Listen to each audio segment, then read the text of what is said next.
Stories की शुरुआत में हमें एक सिस्टम विंडो को दिखाया जाता है जिसमें लिखा होता है आपने अपने गेम को सक्सेसफुली एंड कर लिया है। तभी हम देखते हैं अपने एमसी को जो बोलता है आखिरकार ये गेम खत्म हो चुका। हमें वो बताता है 10 साल पहले ये पूरी दुनिया एक गेम का मंच बन गई और हमें एक गेम का प्लेयर होने के तौर पर हमें सरवाइव करना और इन मॉन्स्टर्स से लड़ना था। और जो तरह तरह के क्वेस्ट को असाइन किया करते थे हम उन्हें गेम मास्टर बोलते थे। और एक बात ऑब्वियस थी, हम वे नहीं थे जो इस खेल का आनंद ले रहे थे, बल्कि वे थे जो कि आसमानों से भी दूर रहा करते थे, जिन्हें गॉड्स बोला जाता है। कुछ गॉड्स केवल देख के ही मजे लिया करते थे, लेकिन कुछ तो अपने अवतार के थ्रू पार्टिसिपेट भी किया करते थे और वह प्लेयर्स को चुना करते थे अपनी आज्ञा मनवाने के लिए। और इसके रिजल्ट के तौर पर ह्यूमैनिटी अपने अंत पे आ गई। ये गेम सच में एक बहुत ही बड़ा जोक है। हमने इतना सारा मेहनत किया, लेकिन इस गेम का अंत, मतलब इस इंसानियत का अंत, सच में बहुत ही खराब है। मैं चाहता था कि अंत में मैं किसी भी तरीके से उन डच बैगों को किसी भी तरीके से खत्म कर सकूं। वो शायद किसी क्रिएचर या किसी चीज की बात कर रहा हो। इस कंडीशन में मेरे लिए जीवित रहने का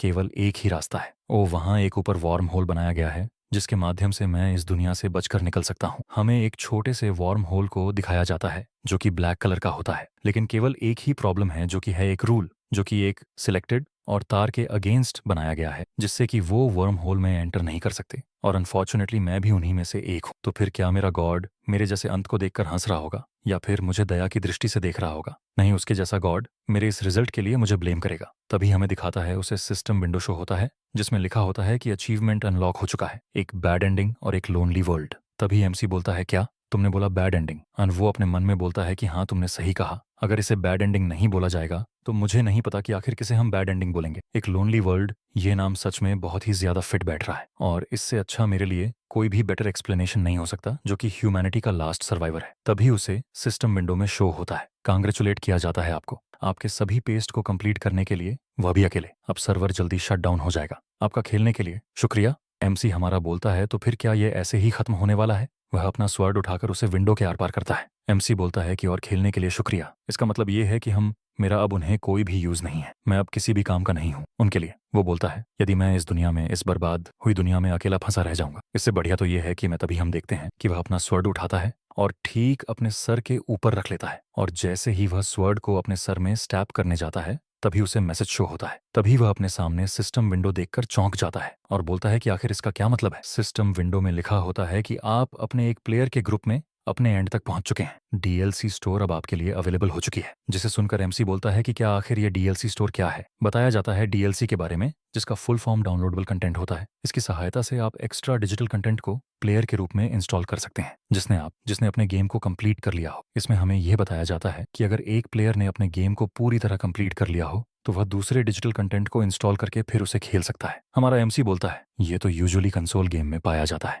आखिर यह सामने मेरे अचानक कैसे आ गया? तभी उसे सिस्टम विंडो में बताया जाता है कि आप अपने डीएलसी प्रोडक्ट्स को खरीद सकते हैं अपने अर्न किए हुए पॉइंट्स को एक्सचेंज करके। एमसी बोलता है, तो फिर मेरे पास खरीदने का एक चॉइस बच चुका है। तभी उसे दूसरा सिस्टम विंडो शो होता है जिसमें लिखा होता है कि आपके लिए completely new play through available किया गया है। जिसे देखकर एमसी भी हैरान हो जाता है और बोलता है, क्या एक सेकंड प्ले थ्रू पैकेज? क्या इसके बारे में गॉड्स को पता है? नहीं, ऐसा नहीं हो सकता। अगर उन्हें पता होता तो वो मुझे ऐसे ही आजाद नहीं छोड़ देते। लेकिन आखिर ये फंक्शन अभी क्यों अपीयर हुआ? तो क्या ये कोई फिर चांस है या गिफ्ट जो कि खेल पूरा होने के बाद ही एक्टिवेट होता है? और वह मुस्कुराते हुए बोलता है, नहीं, इसमें कोई भी स्ट्रेंज बात नहीं है। आफ्टर ऑल ये एक गेम है। और वह एक्साइटेड होते हुए बोलता है, अगर ये केवल मेरा इमेजिनेशन नहीं है तो मैं पूरी तरह श्योर हूँ कि मैं सभी कुछ बदल डालूंगा इस गेम में। इस पैकेज को खरीदने के लिए मुझे 1 मिलियन पॉइंट्स की जरूरत है, और मैंने जो शुरुआत से अपने पॉइंट्स को कलेक्ट किया है वह कुल मिलाकर 1.7 मिलियन है। हम देखते हैं कि वह परचेज के ऑप्शन को चूज कर लेता है। यह सच में बहुत ही अच्छी बात है। इसे मैंने अपने गेम के आखिरी पार्ट के लिए बचा रखा था। तभी सिस्टम विंडो में लिख के आता है, सेकंड पैकेज खरीदने के लिए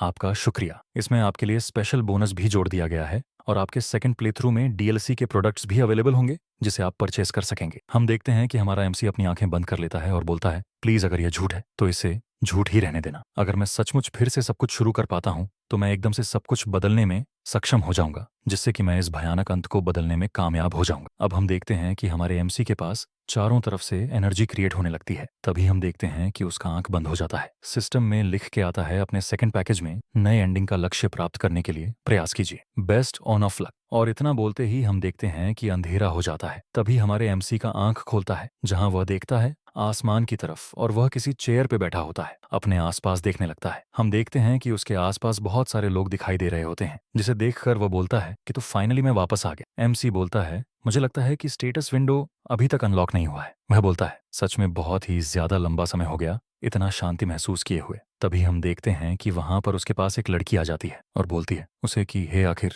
तुम यहाँ पर क्या कर रहे हो, जिसे देखकर एमसी भी हैरान हो जाता है और बोलता है, जी शुहान, ये वो गर्ल थी जिसके मैं बहुत ही ज्यादा क्लोज था जब मैं अपने कॉलेज में था। हमारे एमसी का ऐसा एक्सप्रेशन देख के वो लड़की उससे बोलती है, क्या मेरे चेहरे पे कुछ लगा हुआ है? वह बोलता है कि यह मेरे से 1 साल छोटी है और दूसरों का बहुत ही ज्यादा ख्याल रखती है। जब मैं अकेला होता हूँ तो वह अक्सर मुझसे बात करने के लिए आती है। हमारे बीच बहुत ही ज्यादा अच्छे संबंध है, लेकिन मुझे ऐसा लगता है हमें कभी भी एक दूसरे से खुलकर बात करने का मौका नहीं मिला। एमसी उसे जवाब देता है, नहीं, कुछ तो नहीं लगा, चिंता मत करो। वो लड़की उससे भी बोलती है, तो फिर तुमने पूरी रात वीडियो गेम खेला है और थक चुके हो, है ना? तुम ऐसे ही गेम खेलते रहो और तुम्हारा जीपीए इस सेमेस्टर भी प्रॉब्लम में आ जाएगा। वो बोलता है, अरे ठीक है ना। वो बोलती है कि आखिर तुम्हारे ठीक से क्या मतलब है? एमसी अपने मन में बोलता है, वैसे भी ये सेमेस्टर इस साल स्टार्ट भी नहीं होने वाला, और उससे पूछता है कि आखिर आज डेट क्या है। वो लड़की उससे बोलती है, आज 17 अगस्त है। जिसे सुनकर एमसी बोलता है, तो फिर सच में आज 17 अगस्त है। वो बोलता है, जैसा कि हमें बताया गया था, मैं पहले दिन में वापस आ चुका हूँ। तभी वो लड़की उससे बोलती है, शियान, तुम अभी बहुत ज्यादा लेजी लग रहे हो, क्या तुम पूरी तरह से जगे नहीं हो?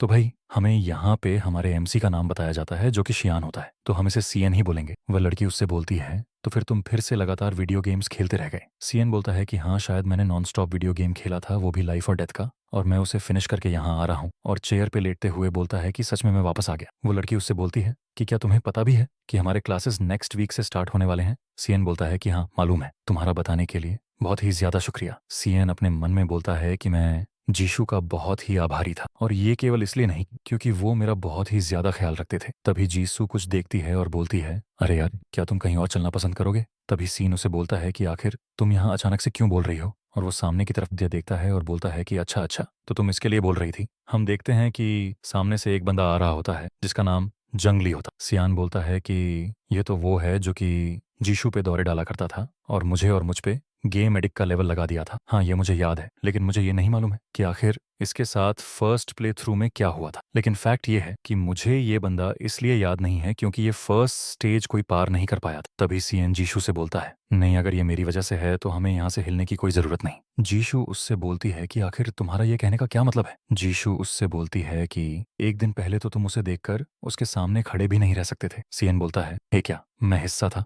चलो, मुझे अब उसके बारे में कोई चिंता नहीं। और वो अपने माइंड में बोलता है कि वैसे भी 10 साल पहले ही गुजर चुके हैं। तभी जीसस सीएन से बोलती है, वैसे भी मुझे अभी भी कंफर्टेबल महसूस हो रहा है क्योंकि वह मुझे एक क्रिप की जैसे लगातार घरे जा रहा है और ये बहुत ही ज्यादा एनोइंग होगा। अगर वो मुझसे बात करने की कोशिश करता है तो फिर चलो हम कहीं और चलते हैं। तभी जीशु सीएन से बोलती है, किसी डायरेक्शन में देख ए हुए हे सीएन, आखिर वो वहां पर क्या चल रहा है? जीशु की इस बात सुनकर सीएन थोड़ा सा घबरा जाता है और बोलता है कि हाँ, ये वही समय है जब सब कुछ स्टार्ट हुआ था। इसके यही बात बोलते ही ऐसे ही 10 साल पहले हम एक दूसरे से बात कर रहे थे। तब जीशु ने किसी तरफ इशारा किया और बोला, आखिर वहां पर क्या चल रहा है? मुझे लगता है कि वहां पर कोई मूवी का शूटिंग कर रहा है। सीएन बोलते बोलता है कि हाँ, ये ठीक वैसे है जैसा 10 साल पहले हुआ था। हम देखते हैं ग्राउंड में से किसी का हाथ निकल रहा होता है और ये सारे गोब्लिन मॉन्स्टर्स होते हैं। वह सभी बाहर निकलकर बहुत ही तेजी से चिल्लाना चालू कर देते हैं। आसपास के सिविलियन उन्हें देखने लगते हैं और बोलते हैं, क्या क्या आखिर ये सब क्या है? क्या इन सब ने कोई कॉस्ट्यूम पहना है या फिर कुछ और? आखिर एक इंसान ऐसे कॉस्ट्यूम में फिट कैसे हो सकता है? क्या ये कोई चाइल्ड एक्टर है?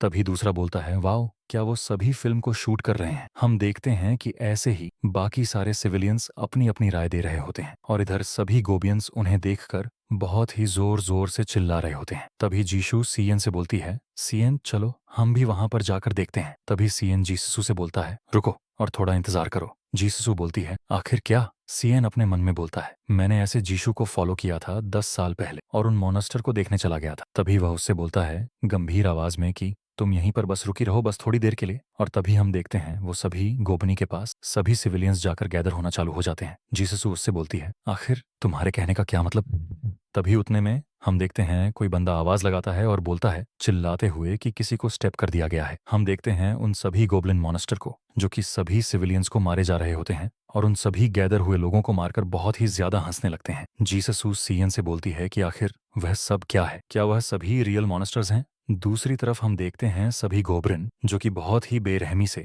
सिविलियंस को मारे जा रहे होते हैं। कोई तो कुचल दे रहा होता है, कोई उन्हें स्टेप कर दे रहा होता है और किसी किसी का तो सर ही उखाड़ दे रहे होते हैं। तभी हम देखते हैं सीएन जीसू का हाथ पकड़ लेता है और बोलता है चलो हम यहाँ से निकलते हैं। तभी जीसू उससे बोलती है जरा उधर देखो सीएन। हम देखते हैं गोब्लिन मंशो को जो कि ठीक उन्हीं के सामने जंप कर दिया होता है। सीएन अपने मन में सोच रहा होता उस समय में बहुत ही ज्यादा कावर्ड और वीकलिंग था। तभी हम देखते हैं उस गोब्लिन जो कि अटैक करने के लिए रेडी होता है। तभी हम देखते हैं कि जीशू ठीक सीएन के सामने आकर खड़ी हो जाती है उसे प्रोटेक्ट करने के लिए। सीएन बोलता है और इसी तरह मैं जीसू के पीछे केवल फ्रीज होकर रह गया जबकि उसका वार्म ब्लड मेरे पूरे शरीर पे आकर लग रहा था। 10 साल पहले मैंने जीसू को पीछे छोड़ दिया था और अपना जान बचाने के लिए वहां से भाग गया था। वो बोलता है सच में ये बहुत ही ज्यादा पेट दिखाता था। तभी सीएन को सिस्टम विंडो शो होता है जिसमें लिखा होता है कि आपका सेकंड प्ले थ्रो स्टार्ट होने वाला है। इसके एल्च होने से पहले ही आपकी सेटिंग सिंक्रोनाइज हो जाएगी। वो सिस्टम को स्ट्राइक करते हुए बोलता है लेकिन अब मैं वो प्लेयर हूँ जिसने दुनिया के एंथ को देखा है। अब चीजें 10 साल पहले वाले से अलग होने वाली हैं। हम देखते हैं कि वो अपना फिश बनाते हुए अटैक करने के लिए उस गोबिन के पास चला जाता है। तभी हम देखते हैं उस गोब्लिन को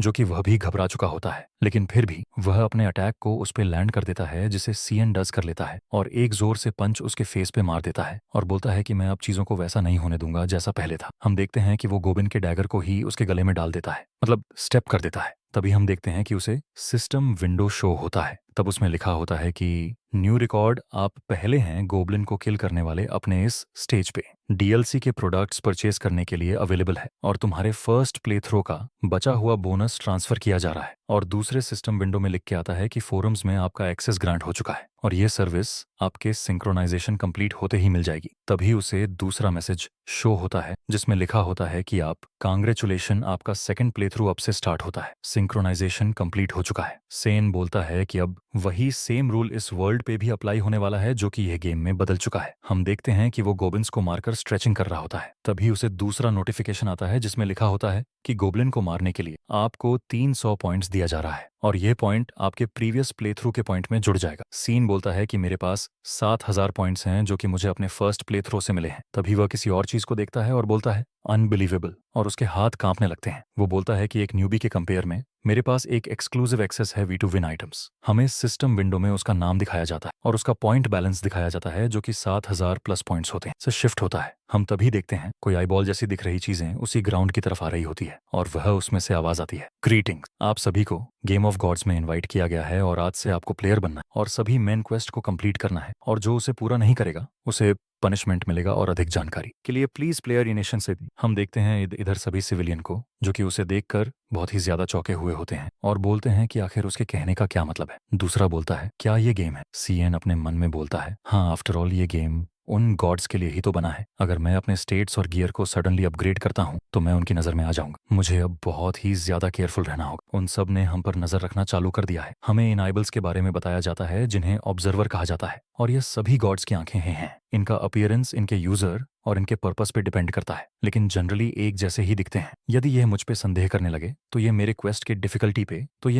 लेवल की डिफिकल्टी को अफेक्ट करेगा। वो हमें इतनी आसानी से छोड़ने वालों में से नहीं, वह सभी गेम को और भी ज्यादा कठिन बना देंगे। तभी हम देखते हैं सीएन के पीछे से एक गोब्लिन मॉन्स्टर उस पे अटैक करने के लिए आ रहा होता है। हम देखते हैं सीएन को जो कि ठीक उसका गला पकड़ लेता है। वह बोलता है कि बेहतर होगा कि मैं ऐसे काम करने से बचूं जिससे कि मैं उनकी नजर में ना आऊं। तभी हम देखते हैं कि वह एक गोबिन को उठाकर उससे लड़ने का नाटक करने लगता है जिससे कि ऑब्जर्वर को लगे कि वो बहुत ही ज्यादा स्ट्रगल कर रहा है। वो अपने मन में बोलता है कि क्या इतना काफी होगा उन्हें दिखाने के लिए कि मैं इस गोब्लिन के अगेंस्ट में बहुत ही ज्यादा स्ट्रगल कर रहा हूं और हमें तो दिख ही रहा होता है कि आखिर वो कितना स्ट्रगल कर रहा है। तभी जीसू सीन को आवाज लगाती है सीएन उसकी तरफ देख वो बोलती है कि यह बहुत ही ज्यादा हार्ड है लेकिन अब मुझे सब कुछ समझ आने लगा है। ऐसा कोई रास्ता नहीं है जिससे कि वह सभी मॉन्स्टर रियलिटी में आ जाए और इसके अलावा ये सभी नोटिफिकेशन और मेरे दिमाग में ये सभी अजीब आवाजें हैं। इसका मतलब ये है कि रियलिटी अब नहीं रही जिससे हम जाना करते हैं। सीएन बोलता है कि हाँ, यही बात हो सकती है। तुमने कभी भी ऐसे नोटिफिकेशन और ये मैसेज को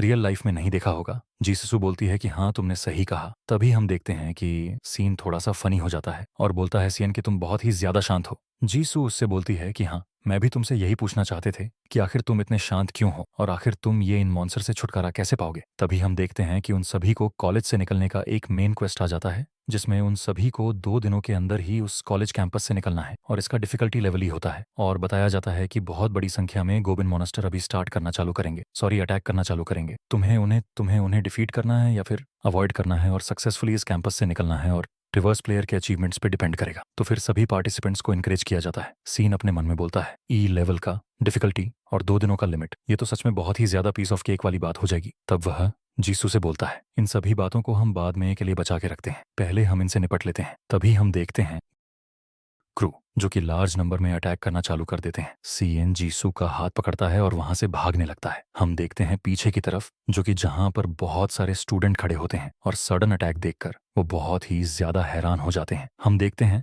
सभी गबिन सभी स्टूडेंट्स को मारना चालू कर देते हैं। हम देखते हैं कि वो दोनों कहीं भागते भागते आकर रुक जाते हैं। तभी जीसू उससे बोलती है कि आखिर बाकी सबके बारे में क्या। सीन उससे बोलता है कि ये सब ठीक है। वो बोलती है कि क्या। सीन उसे बोलता है कि यहाँ पर भी उतनी ज्यादा कैजुअलिटीज नहीं है। एक गोब्लिन एक बुरी तरह जवान इंसान जितना स्ट्रांग होता है, जब लोग अपना ग्रुप बनाना स्टार्ट करेंगे तब चीजें अपने आप ही शांत होने लगेंगी। और वो अपने मन में बोलता है, जब तक कि वह गोबिन वापस ना आ जाए। वो बोलता है कि मुझे याद है कि वह यहीं पे ही। तभी हम देखते हैं कि वह किसी सेफ जोन के पास आ चुके होते हैं। सीन बोलता है कि मुझे मालूम ही था। जीसू बोलती है, क्या सेफ जोन। तभी हमें उसी सिस्टम विंडो पे दिखाई देता है जहां पे लिखा होता है कि आप लोगों ने सेफ जोन पर एंटर कर लिया है। सेन बोलता है कि मैं अपने फर्स्ट प्लेयर में बहुत ही ज्यादा कमजोर था और रोते गाते हुए अपने प्योर लक के बदौलत यहां तक पहुंचा था। सीएनजी से बोलता है, आखिर तुम्हें क्या लगता है कि आखिर ये कौन सी जगह है। अगर ये गेम है तो यहाँ पे कोई ना कोई ऐसा सेफ एरिया जरूर होता है जहां पर कोई भी मॉन्स्टर्स एंटर नहीं कर सकते हैं। हम देखते हैं वो सभी गवर्नेंस को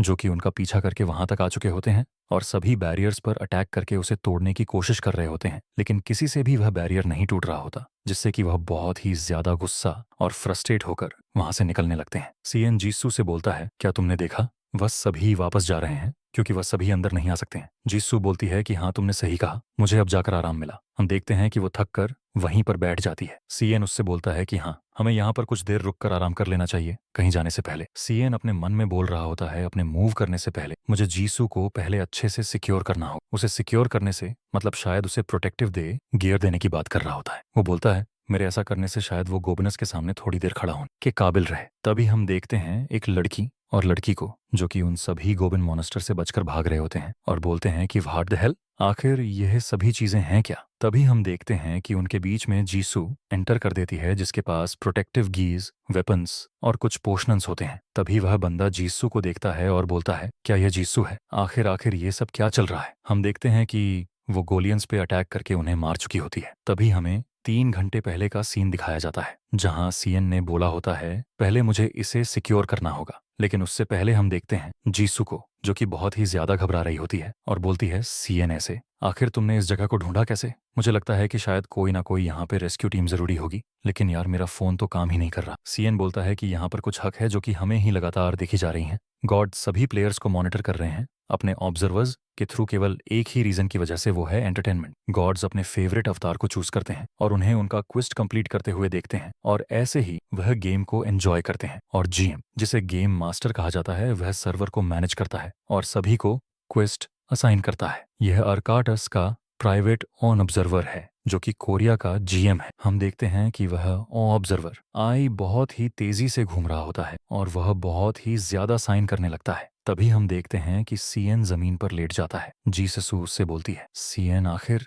तुम क्या करने की कोशिश कर रहे हैं। सीएन बोलता है कि आखिर ये यहाँ से जाता क्यों नहीं। हम देखते हैं ऑब्जर्वर को जो कि उसे कुछ इंटरेस्टिंग लग नहीं रहा होता है और वो वहां से सीएन बोलता है कि वो केवल आधे घंटे तक रुका रहा। कितना इम्पेशेंट है। यही वजह है कि आकाश टॉप टियर का जीएम नहीं बन पाया। उसके अंदर थोड़ा सा पेशेंट नाम की चीज नहीं, लेकिन ये मेरे लिए ठीक है। वो बोलता है, तो क्या फिर मुझे अपने डीएलसी स्टोर को चेक करना चाहिए। तभी हम देखते हैं कि अपने सिस्टम को ओपन करता है जिससे बहुत ही तेज लाइट निकलने लगती है, जिसे देखकर सेन भी बहुत ही ज्यादा घबरा जाता है और डर जाता है और वह अपने आसपास देखने लगता है और बोलता है कि अरे यार, मैं तो बहुत ही ज्यादा सरप्राइज हो चुका था। ऐसा लगता है कि इसे केवल मैं ही देख सकता हूँ। अगर जीसू को देखा जाए तो वह उस ब्राइट लाइट पर कोई भी रिएक्ट नहीं की। तभी वह सिस्टम विंडो की तरफ देखता है और बोलता है, जिसमें लिखा होता है कि अर्थ को एक करीना की तरह चूज किया गया है जहां पर गेम्स को खेले जाएंगे। सीएन उसे देखता है और बोलता है, क्या क्या ये वेब ब्राउजर है। वीडियो गेम फॉर्म्स गर्ल्स द्वारा इस्तेमाल किए जाते हैं। एक जनरल डिस्कशन गाइड, तो क्या ये रेगुलर इंटरनेट फोरम का कोई कॉपी है? और ये आखिर चैट रूम क्या है? तभी हम देखते हैं सिस्टम विंडो पे लिखा होता है welcome to the chat room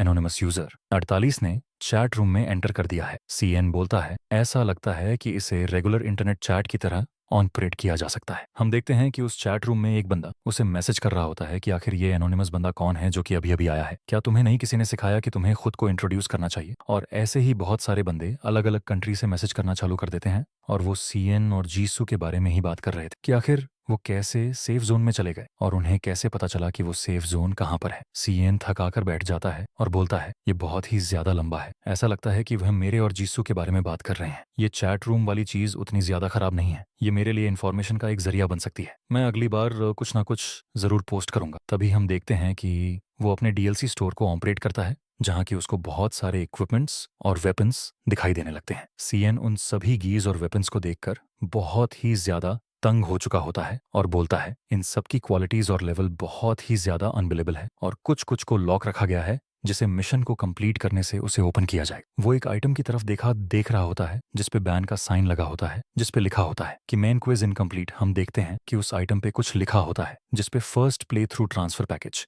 जैसा कुछ लिखा होता है जो कि अच्छे से दिख नहीं रहा होता है। सीएन बोलता है इसे देखने में बहुत ही ज्यादा एंट लगता है लेकिन यह अभी भी अनलॉक्ड है। हालांकि मुझे कुछ कुछ आइडियाज हैं कि आखिर मुझे क्या क्या ट्रांसफर हो चुके हैं, लेकिन मुझे नहीं मालूम कि इसे पूरा ट्रांसफर किया जाएगा क्या था। इसका कोई एक्सप्लेनेशन नहीं है। लेकिन मुझे लगता है कि ये पार्सल ट्रांसफर भी बहुत बड़े सौदे की बात होगी। मैंने फर्स्ट ब्रेथ रूम में बहुत ही अच्छा किया था। चलो देखते हैं कि आखिर यहाँ पे कुछ और स्पेशल आइटम्स है या नहीं। तभी हम देखते हैं कि उसे मल्टीपल पैकेज वाला कुछ आइटम दिखता है जिसे वह उठा लेता है। हमें बताया जाता है कि यह आइटम उन बंदों के लिए जो कि अपने फर्स्ट प्ले थ्रू में अकेले ही गेम को कंप्लीट कर लिया था। अब आप अपने सेकंड प्ले थ्रू को अपने फ्रेंड के साथ एंजॉय कर सकते हैं। सीएन बोलता है कि आखिर इसके कहने का क्या मतलब है, क्या इससे हम कोई पार्टी बना सकते हैं? हमें पार्टी के रूल्स के बारे में बताया जाता है जिसमें लिखा हुआ होता है कि पार्टी एक ऐसा कॉन्ट्रैक्ट है जिसमें मेंबर्स एक दूसरे के साथ विश्वासघात नहीं कर सकते। आप लगभग 5 पार्टी मेंबर्स को रिक्रूट कर सकते हैं और इससे तरह तरह की बेनिफिट्स आपको मिलेंगे। इसमें आपको स्किल्स प्रोफिशिएंसी का बोनस मिलेगा और आपके स्किल्स भी शेयर होंगे और पार्टी लीडर किसी को भी इनवाइट कर सकता है और किसी को भी निकाल सकता है। और हमें इसके परचेज पॉइंट्स को बताया जाता है जो कि 20,000 होता है। सीएन उसे देख के हैरान हो जाता है और बोलता है क्या 20,000, क्या ये इतना ज्यादा महंगा है?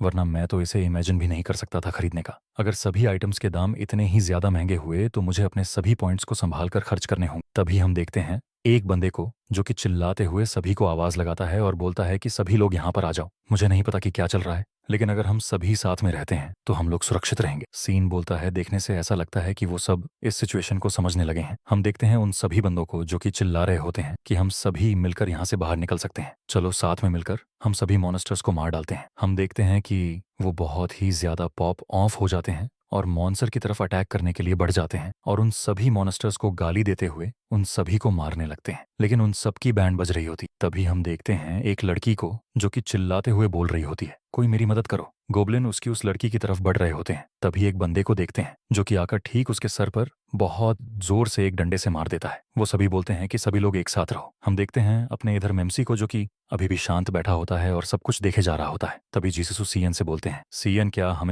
हमेशा के लिए यहीं पे रुकने वाले हैं? तभी सीन उससे बोलता है अरे यार तुमने तो अचानक से बोल के मुझे डरा ही दिया। नहीं, हम अब यहाँ पे रुकने वाले नहीं, हम भी वहां पे जाएंगे। अब हम देखते हैं जीसू को जो कि बहुत ही ज्यादा कपी सा स्माइल दे रही होती है और बोलती है कि तो फिर चलो चलते हैं क्योंकि मुझे अब बहुत ही ज्यादा भूख लग रहा है। सीएन बोलता है क्या भूखी हो? इसी समय पर अच्छा हाँ हाँ चलते हैं। चलो वो बोलता है चलो उसके क्वेश्चन तो खत्म हुए हैं। ये मेरे लिए बहुत ही अच्छी बात है। ऐसा लगता है कि वो इस सिचुएशन के आदी होने लगी है क्योंकि अगर मैं उसे बता देता जो मैं जानता हूँ तो ये बहुत ही ज्यादा वियर्ड हो जाता। तभी वो जीसू से बोलता है अरे हाँ मैं तो इसके बारे में भूल ही गया था, उससे पहले ये ले लो। हम देखते हैं कि वो एक डैगर को उसको देता है। जीसू उससे बोलता है क्या ये वो डैगर नहीं है जो कि तुमने उस गोबियन से लिया था? और ये अगर तुम मेरे को दे रहे हो तो तुम्हारे बारे में क्या? सीएन बोलता है कि मैं दूसरा ले लूंगा, तुम्हें इसका बहुत ही ज्यादा जरूरत पड़ेगा। तभी जीसू सीएन से बोलती है सीएन क्या ये तुम ही हो? मुझे मालूम था कि तुम थोड़े डिफरेंट हो, लेकिन तुम्हारा यह शुक्रिया, इसके लिए मैं इसका बहुत ही अच्छे से इस्तेमाल करूंगी। सीएन उससे बोलता है ये उतना ज्यादा अच्छा नहीं है क्योंकि इसमें बहुत ही ज्यादा जंग लग चुका है, लेकिन ये तुम्हारे सेल्फ डिस्टर्बेंस के लिए काफी है। जीसू बोलती है अच्छा ठीक है।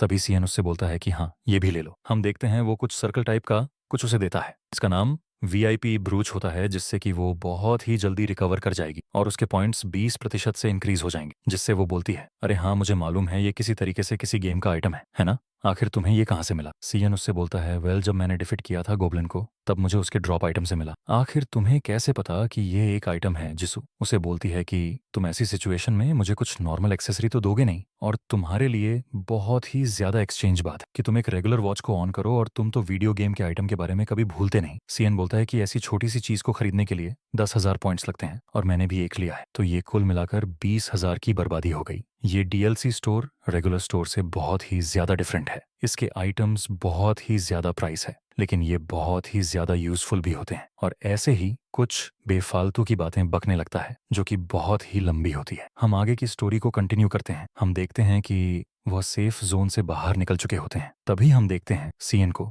जो कि आसपास का जायजा ले रहा होता है और जीसू से बोलता है कि तुम पहले अपने डिफेंस पे ध्यान देना और चलो चलते हैं। सीन स्टे होता है। हम देखते हैं कि इसी रूम का सीन जहां बहुत सारे बंदे बैठे होते हैं। तभी एक बंदा बोलता है, वो ह्यूमस बहुत ही ज्यादा फैसिनेटिंग है, वहां पर सब कुछ मिस हो चुका है। मेरे एरिया के प्लेयर्स भगवान को प्ले करते हुए मर गए, जिसकी वजह से पूरा मजा किरकिरा हो चुका है। तभी दूसरा बंदा बोलता है, मेरे एरिया के तो लोग लगातार धुआं उड़ाए जा रहे हैं, और अक्राटस तुम्हारे एरिया के बारे में क्या? अक्राटस बोलता है, हाँ मेरे एरिया में एक बंदा है जो कि मेरे इंटरेस्ट को अपनी तरफ खींच लिया है। एक सेलेस्टियल स्लेयर सीन शिफ्ट होता है। हम देखते हैं जीसू और सीन के जो कि झाड़ियों के पीछे छिपकर मॉन्स्टर्स को लड़ते हुए देख रहे होते हैं। तभी सियान उससे बोलता है कि जीसू मेरे पास एक बहुत ही अच्छा प्लान है। जीसू उससे बोलती है कि आखिर कैसा प्लान है? वो बोलता है कि इतने बड़े लार्ज नंबर में जो गबिन्स है इनका कोई ना कोई लीडर जरूर होना चाहिए। जीसू बोलती है, क्या लीडर आखिर तुम्हें इसके बारे में कैसे पता? सीन बोलता है, ये तो यूजुअली नॉर्मल वीडियो गेम्स में होता है और ये हर किसी वीडियो गेम एडिक्ट को मालूम है। जीसू बोलती है, अच्छा तो ऐसा है क्या? चलो तुमने माना तो कि तुम एक वीडियो गेम एडिक्ट हो। सीन बोलता है कि मैं तुम्हें अभी भी सुन सकता हूँ, चलो छोड़ो, लेकिन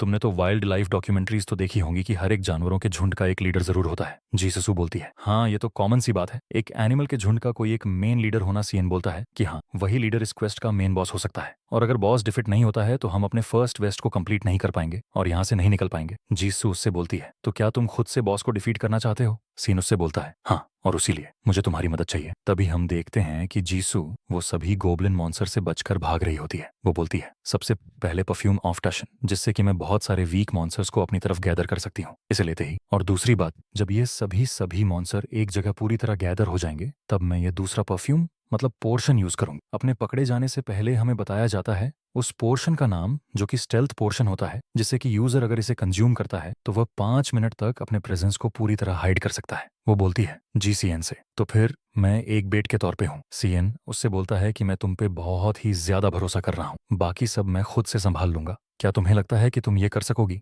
जीसू बोलती है कि हाँ मैं अपना ट्राई करूंगा, लेकिन ये तुम्हें सभी पोर्शंस कहाँ से मिले? तभी हम देखते हैं कि उसके पीछे बहुत सारे मॉन्स्टर लगे होते हैं। वो बोलती है कि ऑन राइट, मैंने बहुत सारे मॉन्स्टर्स को अपनी तरफ अट्रैक्ट कर लिया है, अब ये समय आ चुका है। हम देखते हैं कि वह अपने हाथ में कोई पोर्शन लेती है। तभी हम देखते हैं एक बंदे को जो कि चिल्लाते हुए उसकी तरफ आ रहा होता है, और ये वही बंदा बचता है जो कि 3 आवर्स पहले हमें दिखाया गया था, जो कि मॉन्स्टर से बच के भाग रहा होता है। उसके साथ साथ एक लड़की भी होती है, और मैं बता दूं कि ये वही बंदा है जिसका नाम जोंगियो है, जिसे हमने एपिसोड की शुरुआत में देखा था। तभी जीसू उसे देखती है और बोलती है, क्या ये जोंगियन ली है? जोंगन बोलता है, कोई तो मेरी मदद करो।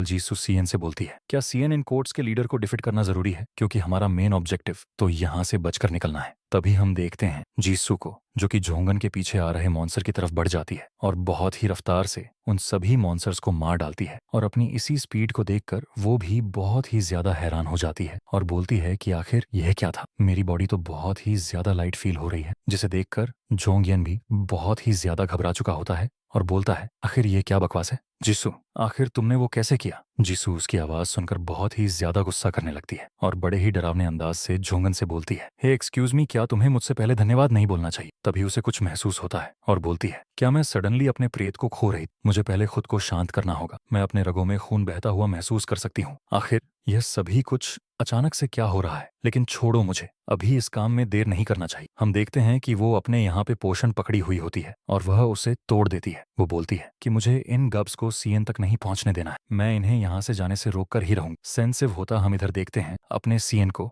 जो कि किसी और एक जगह पे आ चुका होता है और बोलता है, मुझे बहुत ही ज्यादा आश्चर्य है कि जीसू आखिर कैसा कर रही होगी। हम देखते हैं कि उसके सामने एक बहुत ही बड़ा गोबिन होता है और यही इस क्वेस्ट का हिडन बॉस होता है। सीएन उसके पास जाता है और बोलता है, हे तुम्हें देखे तो बहुत ही ज्यादा समय हो गया, लगभग 10 साल। हम देखते हैं उस गोबलिन मॉन्स्टर को जो कि बिना कोई रिएक्ट किए और जवाब दी वो जीसू पे सीएन पे अटैक कर देता है, जिससे सीएन बहुत ही आसानी से डज कर लेता है। वो बोलता है कि बिना कुछ बोले पहले स्ट्राइक करने लगता है कि मुझे तुम्हें जॉय करना पड़ेगा। वो अपनी एजिलिटी में 20 पॉइंट्स एंड ऐड कर लेता है, जिससे कि उसकी एजिलिटी बहुत ही ज्यादा तेज हो जाती है। वह बहुत ही एक लंबा जंप मारता है और नीचे यह गोबिन मॉन्स्टर इधर उधर उस सीएन को ढूंढने जा रहा होता है। तभी हम देखते हैं ऊपर से आता है सीएन और ठीक उसके सर पर बहुत जोर से मारता है और अपना एक पंच बनाते हुए ठीक उसकी आंखों में मार देता है, जिससे उस गोबलिन को बहुत ही ज्यादा दर्द होने लगता है, जिससे कि वो बहुत ही ज्यादा चिल्लाने लगता है। सीएन बोलता है कि बहुत सारे लोग तुम्हारे उस स्वर्ड से मारे जा चुके हैं, लेकिन इस बार की ऐसा नहीं होने। हम देखते हैं कि वह एक पत्थर को उठाता है और अपने स्ट्रेंथ में 10 पॉइंट्स को ऐड करते हुए वह पत्थर को बहुत ही तेजी से उसकी तरफ थ्रो कर देता है, जो कि ठीक जाकर उसके हाथ में लगती है, जिससे कि उसका स्वर्ड उसके हाथ से छूट जाता है। सीएन बोलता है इस स्वर्ड को मेरे लिए यूज करना सच में बहुत ही ज्यादा अच्छा होगा। हम देखते हैं कि वह उस स्वर्ड को ले लेता है और बोलता है चलो फिर अलविदा बोलो। हम देखते हैं वह स्वर्ड लेकर उसके ठीक सर के ऊपर आ जाता है और बहुत ही तेजी से एक स्विंग मारता है, जिससे कि उसका हेड पूरी तरह अलग हो जाता है। सिस्टम विंडो में लिख के आता है आपने एक हिडन बॉस को डिफीट कर दिया है और ये एक नया रिकॉर्ड है। आपने हॉबगॉब्लिन के ग्रीडर को रिवॉर्ड के तौर पर पाया है और साथ ही में आपको 500 पॉइंट्स रिवॉर्ड के तौर पर मिल रहे हैं। सेहन बोलता है कि ये रिवॉर्ड इस हिडन बॉस के लिए वर्थित था और हाँ भाई ये देख लो ग्रीडर कुछ ऐसा दिखता है और उसमें लिख के आता है कि आपका स्ट्रेंथ 10 पॉइंट से इंक्रीज हो चुका है और ये आपके मेन क्वेस्ट से अफेक्टेड नहीं है। सीएन बोलता है एक आइटम जो कि मेन क्वेस्ट से अफेक्टेड नहीं है, ये उतना भी ज्यादा बुरा नहीं है। सीएन बोलता है अभी के लिए रैंक कैफ और लिमिट केवल एक 100 पॉइंट्स है। मुझे लगता है कि ऐसा इसलिए है क्योंकि ये पहला मेन क्वेस्ट है। मुझे लगता है कि मैं अपने स्टेट्स को बाद में बढ़ा दूंगा जब मुझे उन सब की जरूरत होगी। वो गॉड जल्दी हिडन बॉस के डेथ के बारे में पता लगा लेगी। मुझे जल्दी करना होगा और ऑब्जर्वर के यहाँ पहुंचने से पहले मुझे यहाँ से निकलना होगा। और वह किसी डायरेक्शन की तरफ देखते हुए बोलता है क्या जीसस उस डायरेक्शन में होगी। वह बोलता है कि यह बहुत ही ज्यादा अजीब बात कि गोबियन सब तक यहाँ पर नहीं आए और वह स्टील पोर्शन केवल 5 मिनट तक ही रुकती है। मुझे मत बोलना कि वह इसमें कामयाब नहीं हो पाई और या फिर मैंने इसे जल्दी खत्म कर दिया। तभी हम देखते हैं गोबलिन मॉन्स्टर जो कि उसके आसपास से गुजरकर भाग रहे होते हैं, जो कि बहुत ही ज्यादा डरे हुए होते हैं। सीएन भी उन सभी को देखकर हैरान हो चुका होता है और बोलता है क्या यह सभी गोबलिन मॉन्स्टर किसी चीज से डरे हुए हैं। तभी वह कुछ महसूस करता है और बोलता है क्या नहीं, ऐसा नहीं हो सकता, क्या जीससू के साथ कुछ हो गया है। तभी वह अपना स्पीड बढ़ाते हुए किसी डायरेक्शन की तरफ बहुत तेजी से दौड़ने लगता है। वह बोलता है यह एक धुंधली गंध से ढका हुआ है, लेकिन हर जगह खून की महक आ रही है। मुझे मालूम था कि मुझे उसे अकेले नहीं जाने देना चाहिए था, केवल अपने वजह से मैं उसे दूसरी बार मरने नहीं दे सकता। सीन शिफ्ट होता है। हम देखते हैं जीसू को जो कि बहुत सारे मॉन्स्टर को लगातार मारे जा रही होती है और सभी मॉन्स्टर्स को बड़ी ही बेरहमी तरीके से मीट के टुकड़े जैसे काटे जा रही होती है। तभी हम देखते हैं कि वहां पर सीएन आ जाता है और अपने सामने के नजारे को देखकर बहुत ही ज्यादा हैरान हो चुका होता है, क्योंकि वहां पर जीसू ने गोबिन मॉन्स्टर्स की लाशें बिछा रखी थी। जीसू बोलती है ओ सीएन, तो फिर तुम फाइनली यहाँ पर आ चुके। हम देखते हैं कि उसके हाथ से उसका डैगर छूट जाता है और वह डायरेक्ट जमीन पर बैठ जाती है। सीएन उससे पूछता है कि आखिर यहाँ पर चल क्या रहा है। हम देखते हैं जीसू के फेस पे एक हल्की सी स्माइल होती है। वो बोलता है कि गोबिन बहुत ही ज्यादा पुशओवर होते हैं, लेकिन क्या इसने सभी को अकेले ही मार डाला। वो जीसू से पूछता है आखिर क्या हुआ, आखिर स्टिल पोशन का क्या हुआ। जीसू हंसते हुए उसे बताती है जब मैं मॉन्स्टर को अपनी तरफ अट्रैक्ट कर रही थी तब मैं उन दोनों से टकरा गई। हम देखते हैं कि उसके चेहरे पर थकान बहुत ही ज्यादा साफ साफ दिखाई दे रहा होता है। सीन बोलता है क्या जोगन, आखिर वो साइड में कौन है। जीसू उसे बताती है कि जब मैंने पहली बार उसे देखा था तो वो ठीक था, लेकिन अब वो पूरी तरह अनकॉन्शियस हो चुका है। मुझे लगता है कि वो अब केवल लाश है। वो बहुत ही फनी सा फेस बनाते हुए बोलती है कि मुझे लगता है ही गोब्लिन्स ने इसे बहुत ही ज्यादा डरा दिया है, लेकिन इतनी ज्यादा देर तक बेहोश होना है, मुझे लगता है कि ये कुछ और है। सीन बोलता है मुझे लगता है कि वो तुम थे जिसकी वजह से इतना ज्यादा डर चुका है, ना कि गोब्लिन्स। वो बोलती है कि मैं आखिर वो कैसे। सीएन बोलता है चलो छोड़ो इसे, जिस क्या मैं तुम्हारा स्टेटस विंडो देख सकता हूँ। चलो मैं तुम्हारे इन्फॉर्मेशन को देखने के लिए रिक्वेस्ट सेंड कर रहा हूँ, तुम्हें केवल इसे एक्सेप्ट करना है। वो बोलती है कि अच्छा ठीक है। अरे वाह, ये तो आ गया। तो क्या मुझे केवल एक्सेप्ट क्लिक करना है ना। सीन उसके स्टेटस विंडो को देखते हुए बोलता है इसके स्टेट्स तो एवरेज से अच्छे हैं, लेकिन ऑर्डिनरी से कुछ भी अलग नहीं है। तभी उसे कुछ चीज दिखाई देता है और बोलता है कि नहीं रुको, आखिर इस चीज यहाँ पे क्यों है। हम देखते हैं एक कल जैसे चीज को जो कि रेड कलर में होता है। सेलेस्टियल ये एक ऐसा रेयर पैसिव एबिलिटी है जो कि SS रैंक में रखा गया है। मैंने इसे केवल एक बारी फर्स्ट प्ले थ्रू में अपने देखा था। मेरे फर्स्ट प्ले थ्रू में एक इंसान था जिसे ब्लड डीमन का टाइटल दिया गया था और वह एक ऐसी दुनिया से आया था जहां पर mystical martial art technique exist करती हैं और उसका नाम जिन था। मैं उससे अपने इक्वेस्ट के दौरान मिला था और वह दूसरे डायमेंशन का बहुत ही ज्यादा स्ट्रांगेस्ट मास्टर माना जाता था और उस ब्लड डीमन के पास भी सेलेस्टियर स्लेयर पैसिव स्किल था। अगर सेलेस्टियर स्लेयर के इफेक्ट को देखा जाए तो सच में बहुत ही ज्यादा टाइफाइंग है। हम देखते हैं उसी सीन, वही समय का सीन जहां पर गोबिनस जीससू से डरकर भाग रहे थे। सीएन बोलता है कि यह सेंस बनाता है कि आखिर वह सभी गब्स डरकर उससे क्यों भाग रहे थे, और यदि सेलेस्टियस के पावर्स को पूरी तरह से नियंत्रित नहीं रखा गया तो वो यूज करने वाला पर्सन खुद को खो सकता है और पूरी तरह पागल हो सकता है। जीसू में अभी वो कैरेक्टरिस्टिक्स नहीं दिख रहे हैं, मुझे उस पर अपनी नजर बनाए रखनी पड़ेगी। लेकिन सवाल तो ये तभी हम देखते हैं जीसू से क्वेश्चन करने लगती है। जीसू, सीएन आखिर तुम्हें क्या लगता है कि यह सेलेस्टियस लेयर मेरे ट्रेड्स के अंडर में आती है? सीएन अपने मन में बोल रहा होता है कि आखिर इसके बारे में उसे कैसे एक्सप्लेन करूं। ये गलत होगा, अगर मैं उसके बारे में इन्फॉर्मेशन छुपाऊंगा तो। नहीं, मुझे वो चीज स्ट्रिक्टली बोल देना चाहिए जो कि इसके लिए जरूरत है। तभी सीएन उससे बोलता है, बेसिकली बात ये है कि ये ट्रेड तुम्हें और भी ज्यादा स्ट्रैंगर बना सकती है जैसे ही तुम ब्लड को देखोगी। जीसू अपने डैगर को उठाते हुए बोलती है, ये तो सच में बहुत ही ज्यादा स्केरी एबिलिटी लगता है। और वह उस वर्ड या फिर तुम उसे डैगर कर लो, उसे सीएन की तरफ ले जाती है। सीएन उससे बोलता है, ये स्किल तुम्हारे लिए बहुत ही ज्यादा डेंजर हो सकता है अगर तुम इसे अच्छे से यूज नहीं करती हो तो। वो बोलता है, लेकिन इस स्किल के साथ शुरुआत करने से अपना अलग ही फायदा है। अगर उसके वॉन्ट्स को देखा जाए तो सेलेस्टियस लेयर पैसिव स्किल और वो ब्रूच साथ साथ इफेक्टिव हो रहा है, जिससे कि वो बहुत ही ज्यादा जल्दी रिकवर किए जा रही है। सीएन उसे बोलता है, नहीं नहीं, इसे गलत मत समझो, मेरा मतलब एक पार्टी को फॉर्म करने से है। आखिर तुम्हारा चेहरा इतना लाल क्यों हो चुका है? जीसू बोलती है, ओह तो तुम्हारा मतलब पार्टी से है। मैंने पहले ही पार्टी के साथ खेला है वीडियो गेम्स में। वो बोलता है कि हाँ, उन आरपीजी गेम्स में कुछ ऐसा ही होता है। जीसू बोलती है कि हाँ, मुझे भी वो पसंद है। सीएन बोलता है, अच्छा फीस है तो चलो हम पैकेज को परचेस करते हैं। हम देखते हैं कि उसके हाथ में एक बॉक्स जैसा आ जाता है, और जब सीएन ने उस कॉन्ट्रैक्ट रूल को पढ़ा था तो उसमें एबिलिटी शेयरिंग के बारे में भी कुछ लिखा था, जिसे देखकर वो और भी ज्यादा हैरान हो जाता है और बोलता है कि ऐसा लगता है कि मैं अपने प्रीवियस प्ले थ्रू से और भी ज्यादा स्ट्रैंग्स हो सकता हूँ इस लाइफ में। वो जीसू को एक पार्टी के तौर पे इनवाइट कर देता है। जीसू बोलती है, तो एक नोटिफिकेशन पॉपअप हुआ है जिसपे मुझे केवल इस पे क्लिक करना है ना? तो फिर चलो, मैं तुम पे भरोसा करती हूँ। सीएन बोलता है, हाँ, ये कुछ भी हार्मफुल चीज नहीं, तुम्हें चिंता करने की कोई जरूरत नहीं। तभी सीएन को मैसेज शो होता है और उसमें लिखा होता है कि आपने फर्स्ट पार्टी मेंबर को एक्सेप्ट कर लिया है, तो क्या आपने एबिलिटी शेयरिंग को टर्न ऑन करना चाहेंगे? सीएन बोलता है कि हाँ। तभी उसे मैसेज आता है, आपके पास अभी कोई भी करंट एबिलिटीज नहीं है जो कि आप शेयर कर सकें। सीएन बोलता है, तो क्या मुझे भी एबिलिटीज की जरूरत पड़ने वाली है शेयर करने के लिए? वो बोलता है, ऐसा लगता है कि एक छोटे से एक्सचेंज जैसा है जिससे कि हम एक दूसरे की स्किल्स को यूज कर सकते हैं। हाँ, एक एबिलिटी है जो कि इसके लिए बहुत ही ज्यादा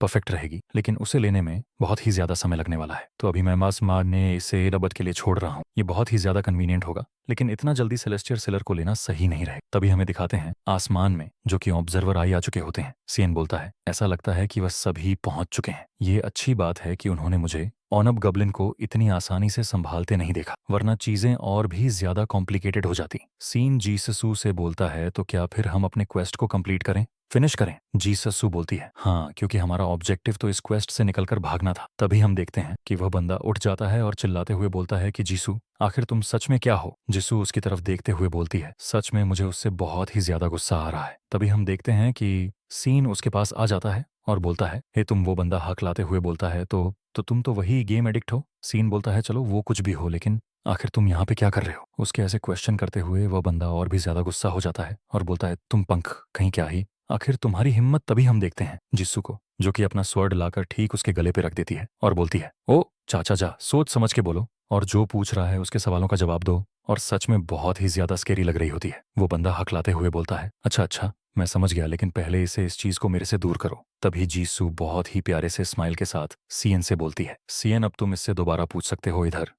इधर सीएन भी बहुत ही ज्यादा घबरा चुका होता है और बोलता है, क्या ये उसकी ट्रू पर्सनालिटी थी? सीएन उस बंदे से बोलता है कि अब बहुत सारे लोग अभी के समय ग्रुप्स के अंदर हैं, लेकिन आखिर तुम यहाँ पे क्यों आए हो, वो भी अकेले? वो बंदा बोलता है कि हाँ, उसके बारे में, क्योंकि मैं अभी स्काउट कर रहा। सीएन बोलता है, क्या स्काउटिंग, और वह भी इस वुमेन के साथ, और केवल तुम दो हो? वो बंदा बोलता है कि हाँ, क्योंकि अगर हम दोनों में से कोई एक ट्रबल में आता है तो दूसरा भाग कर जाकर सभी को इन्फॉर्मेशन दे सकता है। सेन बोलता है, तो इसका मतलब ये है कि तुम्हें कोई ऑर्डर दे रहा है, तुम अपनी मर्जी से स्काउट करने के लिए बाहर नहीं निकले हो। वो बंदा यीशु से घबराते हुए और हंसते हुए बोलता है, हाँ, मैं सच में अपनी मर्जी से इस स्काउट मिशन पे नहीं आया था। सीन अपमान बोल रहा होता है कि मुझे नहीं पता कि आखिर वह कौन है, लेकिन गोबलिस के खिलाफ एक बंदे ने सभी लोगों को एक साथ गैदर किया और वह ऐसे पैनिक स्टेट में इतने सारे लोगों को लीड कर सकता है, तो उसके पास जरूरी शार्प माइंड और गुड लीडरशिप स्किल होगा। फिर भी यह मानते हुए कि फर्स्ट प्ले थ्रू में सभी का सफाया हो गया था, सही विकल्प इस समय यही होगा कि उनसे सामना करने के बजाय उनसे दूर भागना सही रहेगा। तभी सेन उस बंदे से बोलता है, जोंगन, चलो फिर तुम मुझे अपने लीडर के पास लेके चलो और सभी लोगों को एक साथ गैदर करो। जोंगन बोलता है, आखिर तुम मुझसे मिलना क्यों चाहते हो? सेन बोलता है, तुम्हें केवल मुझे बस वहां पर ले जाने की चिंता होनी चाहिए। जोंगन बोलता है, तो क्या तुम इसके लिए सीरियस हो? और वो गुस्सा करते हुए बोलता है कि तुम्हें आखिर क्या लगता है कि तुम कौन हो, और आखिर कब से तुम मुझे ऐसे ऑर्डर देने लगे? उसके इतना बोलते ही हम देखते हैं कि उसके पीछे से एक बहुत ही बड़ा गोबिन आने लगता है और उस पर अटैक करने वाला होता है। तभी हम देखते हैं सीएन उसे पकड़ लेता है और उसके हाथों को इतना जोर से दबाता है कि उसके हाथ भी टूट जाते हैं और उसके हाथ से ब्लड निकलने लगते हैं। हम देखते हैं कि वो उसे जमीन पर पटक कर बहुत ही बेरहमी से मारने लगता है, जिसे देखकर झोंक भी बहुत ही ज्यादा डर चुका होता है। सीन झोंक से बोलता है, गोबलिंग्स के पास एक बहुत ही ज्यादा अजीब कैरेक्टरिस्टिक्स है, तुम किसी भी सिचुएशन में देख सकते हो, उस पहले सबसे कमजोर को ही मारते हैं। और वो उसे डराते हुए बोलता है, तो क्या तुम मुझे रास्ता दिखाने वाले हो या फिर यहीं पर रुकने वाले हो? वो बंदा उससे अकलाते हुए बोलता है, मैं तुम्हें रास्ता दिखाऊंगा। सीन शिफ्ट होता है। सीन बताता है कि मैं अपने प्रीवियस लाइफ में केवल भागते ही रह गया था और मुझे बस केवल वही एक सिल्वर डिविन सेफ जोन मिला था जहां मैं बच सकता था। तभी सीन जोंक से बोलता है, हे आखिर तुम्हें कहाँ ले जा रहे हो? क्या तुम हमें सही जगह पे ले जा रहे हो अभी या नहीं? वो बोलता है कि ऑफ कोर्स मैं तुम्हें जिम की तरफ ले जा रहा हूँ। सीट होता है। हम देखते हैं कि वह सभी एक ही स्टेडियम के पास पहुंच चुके होते हैं, जो जहां पर एक बंदा छत पे से सीढ़ी लगाया हुआ होता है। वह सभी ऊपर की तरफ आते हैं। हम देखते हैं कि वहां बहुत सारे लोग बहुत ही ज्यादा इंजर्ड हो चुके होते हैं और इनमें से बहुत सारे लोग पहले ही अटैक में इंजर्ड हो चुके हैं। सीएन बोलता है, वो लीडर इन्हें रेस्क्यू किया और यहाँ तक बचा कर ले आया। जिस समय यह सभी अपने आसपास के सिचुएशन को देखकर पूरी तरह कंफ्यूज्ड थे। ये जरूर एक अच्छे रेपुटेशन के साथ साथ एक ट्रस्टवर्दी और शांति इंसान होना चाहिए, और केवल कुछ ही लोग हैं इस कैंपस में जो कि ऐसी हॉबीज से मैच करते हैं। सेन बोलता है कि मैं समझ गया। जोंगन बोलता है कि क्या हुआ? वह जरूर स्टूडेंट काउंसिल का प्रेसिडेंट है, ये वही होगा जिसने तुम्हें स्काउटिंग मिशन के लिए सेंड किया हो। जोंगन उससे बोलता है, आखिर तुम्हें इसके बारे में कैसे पता? सेन बोलता है कि आखिर मैं ये कैसे नोटिस नहीं कर सकता। हम देखते हैं उसके सामने एक बंदे को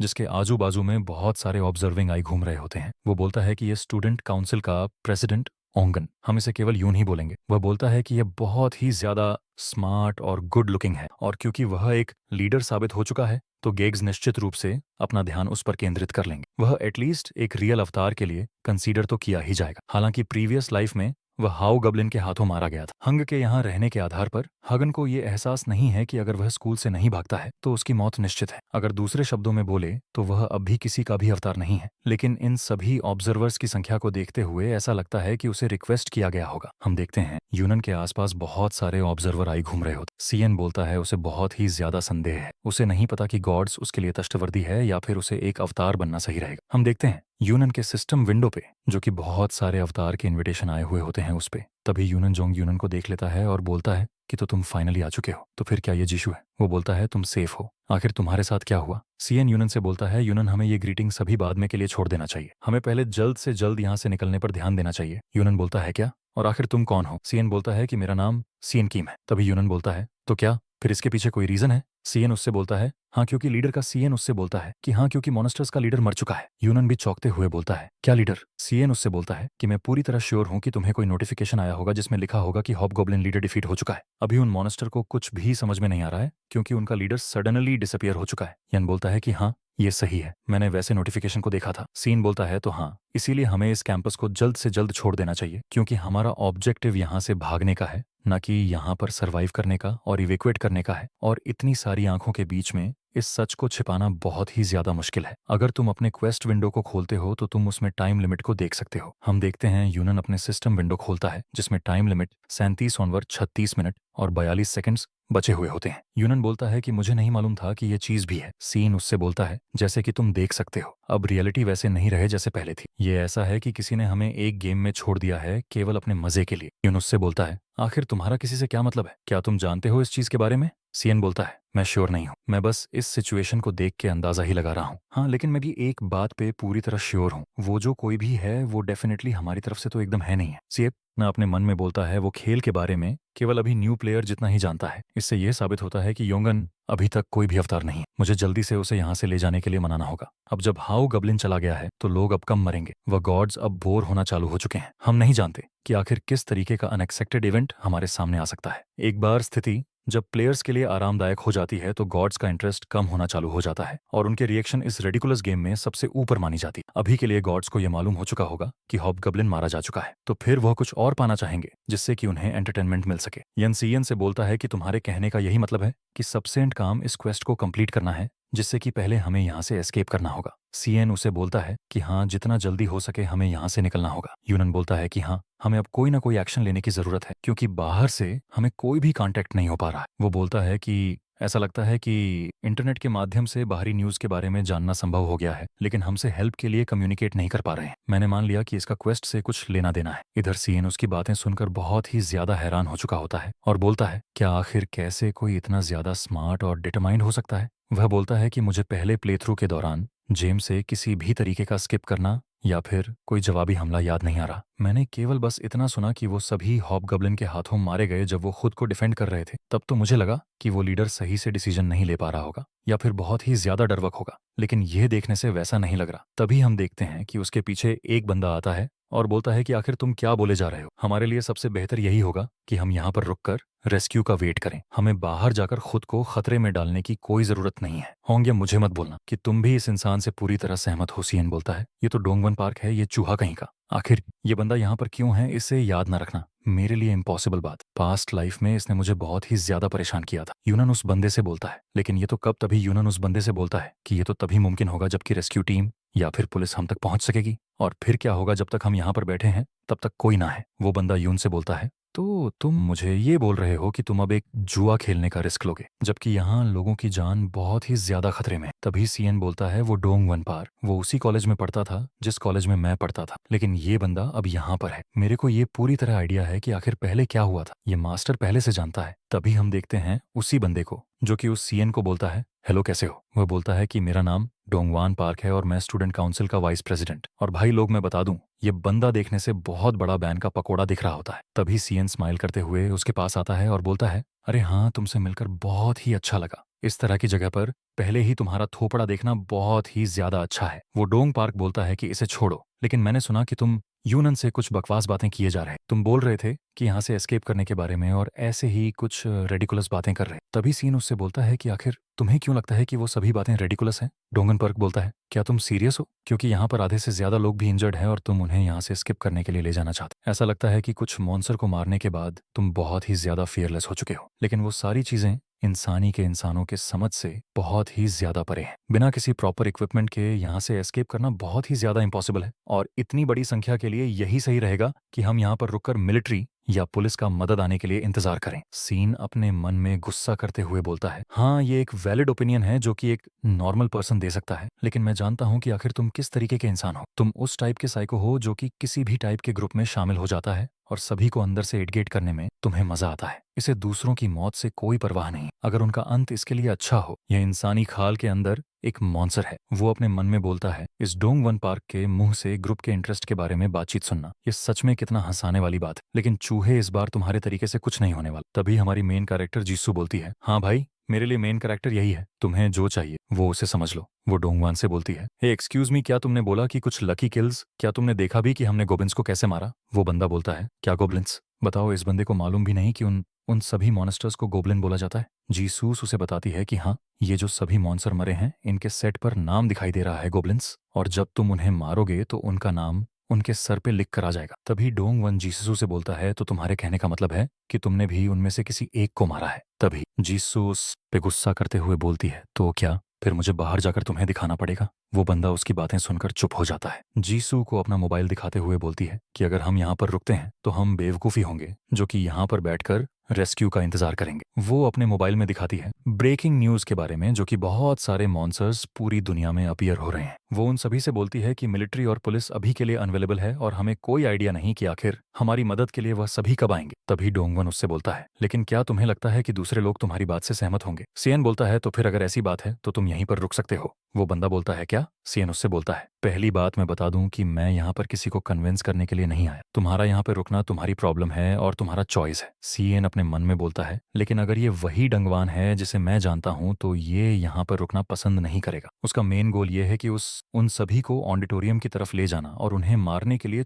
मरने के लिए छोड़ देना, जिससे कि किल काउंट बढ़ेगा और उसका रिवॉर्ड भी बढ़ेगा, जो कि ठीक मेरे प्लान के अपोजिट है। सभी लोगों को बचाकर एक्स्ट्रा रिवॉर्ड हासिल करना। तभी वो डोंगवान से बोलता है, तो फिर बताओ आखिर तुम क्या करोगे? क्या तुम यहीं पर रुकोगे अकेले? तभी यूनन बोलता है कि मैं सीएन को फॉलो करूंगा और इस जगह से निकलूंगा। डोंगवान बोलता है, तो फिर चलो, मेरे पास भी कोई चॉइस नहीं है, मैं भी होंग यूनन को फॉलो करूंगा। इधर सीएन अपने मन में बोलता है, चलो मुझे हंसने पर मजबूर मत। वो यह दिखाने की कोशिश कर रहा है कि उसे कुछ नहीं मालूम, लेकिन उसे इस गेम के रिवर्स के बारे में पूरी तरह जानकारी है। तुम चूहे कहीं के, तुम बहुत ही ज्यादा तेज हो डोंगवन पार, तुम पहले ही एक चूजन अवतार बन चुके हो। तभी एक ओल्ड मैन योंग से बोलता है, योंगन क्या तुम इस बात को लेकर पूरी तरह श्योर हो? क्योंकि अभी बाहर बहुत सारे मॉन्स्टर घूम रहे हैं। योंगन बोलता है, अगर स्काउटिंग टीम के हिसाब से देखा जाए तो ये सही रहेगा, क्योंकि गबिन सभी कुछ सोच समझ नहीं पा रहे हैं, क्योंकि उन सब का लीडर मारा जा चुका है। तभी हम देखते हैं होंगेन के पास एक चश्मे वाला बंदा आ जाता है, जो कि थोड़ा सा ओल्ड होता है और बहुत ही देखने में कमीना लग रहा होता है। वह होंगियों से बोलता है, हग्यूना, आखिर तुम्हारी हिम्मत कैसे हुई यहाँ से निकलने की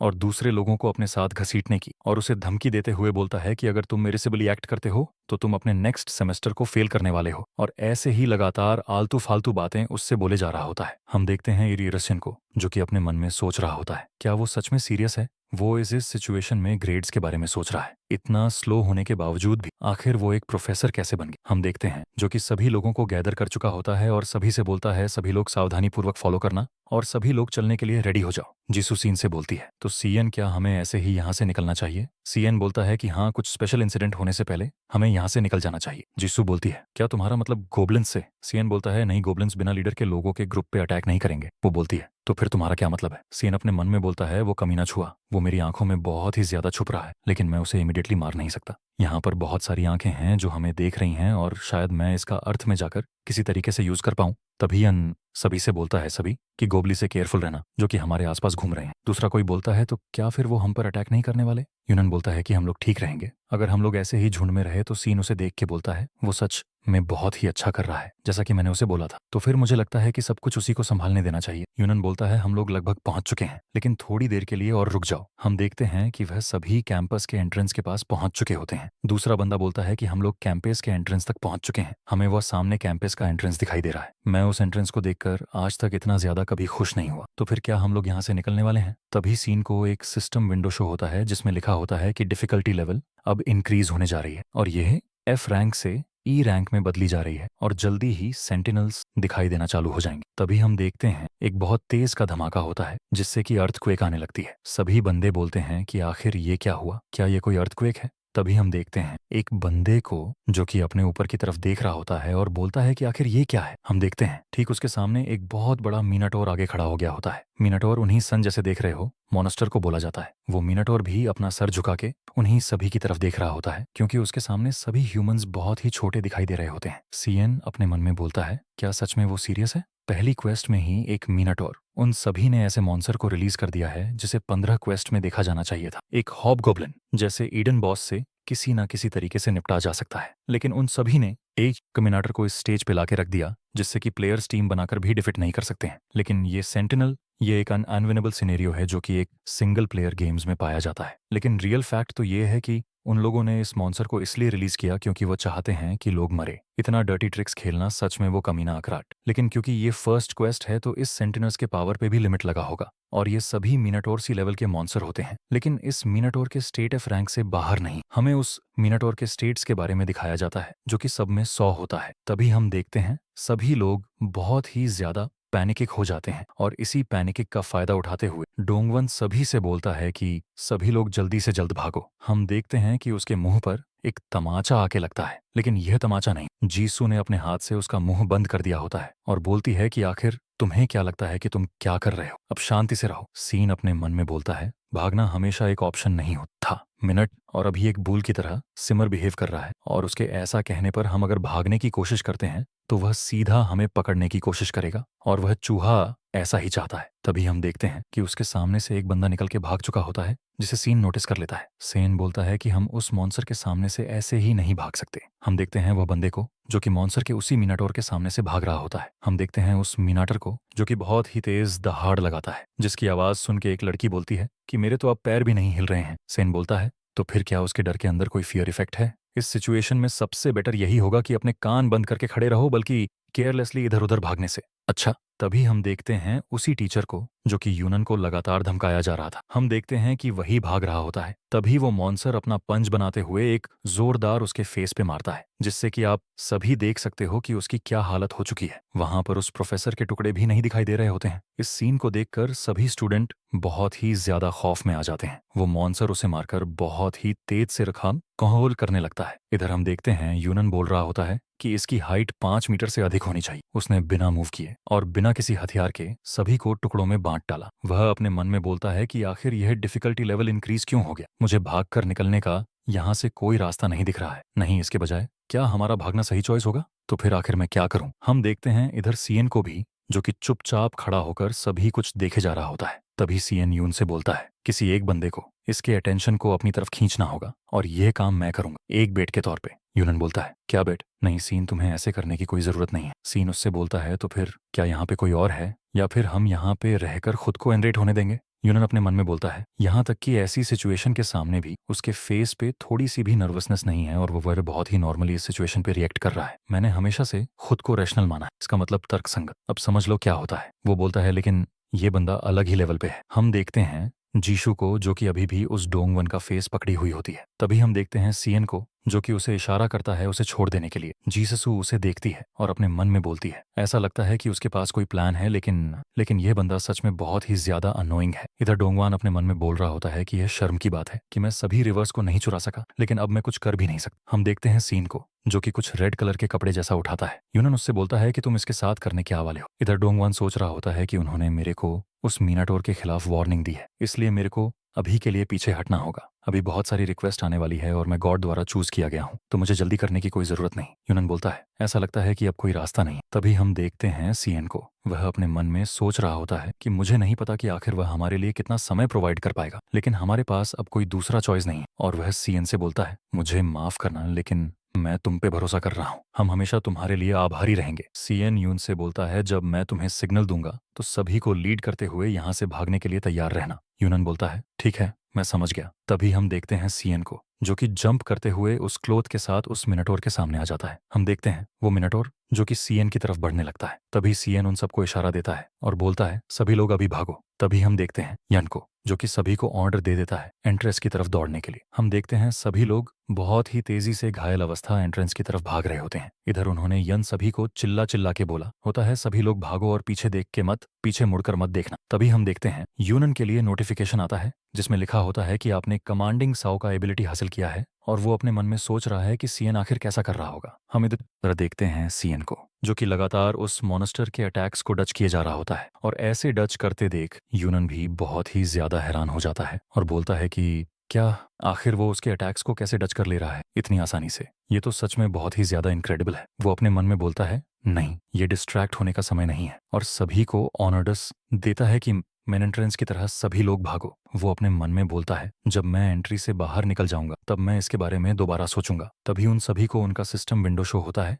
जिसमें लिखा होता है कि आपने अपने फर्स्ट मेन क्रेस्ट को कंप्लीट कर लिया है और आपकी अचीवमेंट रैंकिंग गोल्ड टियर की है। आप सभी के रिवर्स को जल्दी डिस्ट्रीब्यूट कर दिया जाएगा। हम देखते हैं वो सभी एंट्रेंस को पास करके बाहर आ चुके होते हैं। इधर यूनन बहुत ही ज्यादा थक चुका होता है और बोलता है, फाइनली हम लोगों ने कर ली, हम लोग जिंदा बच चुके हैं। वह सभी से बोलता है, तो फिर क्या सभी लोग सही हैं? सभी लोग अपने आसपास के लोगों को देखें कि आखिर वह लोग, उनका हालत कैसा है। वो अपने मन में बोलता है, तो फिर ऐसा लगता है कि सब कोई सही है, तो फिर मुझे वापस जाना चाहिए और सीएन की मदद करनी चाहिए भागने के लिए। तभी हम देखते हैं यूनन को, जो कि एंटर करने के लिए वो एंट्रेंस के गेट पे आ जाता है, लेकिन वहां पर एक बैरियर लगा होता है जिससे वो पास नहीं कर पाता। वो बोलता है, क्या वो सभी हमें रोक रहे हैं अपने प्रीवियस स्टेज में दोबारा वापस जाने से? वो सीएन को आवाज लगाता है, सीएन, हम लोग फाइनली सेफली तरीके से यहाँ तक पहुंच चुके हैं, तो तुम भी वापस आ जाओ। सीएन उसे देखता है और बोलता है, अच्छा ठीक है, हम देखते हैं। तभी उतनी देर में उसका ध्यान किसी और तरफ चला जाता है, जिसकी वजह से वह मिनटोर ठीक उसके शरीर पर बहुत तेज का पंच मार देता है, जिसे देखकर इन बहुत ही ज्यादा घबरा चुका होता है। तभी हम देखते हैं सेन को,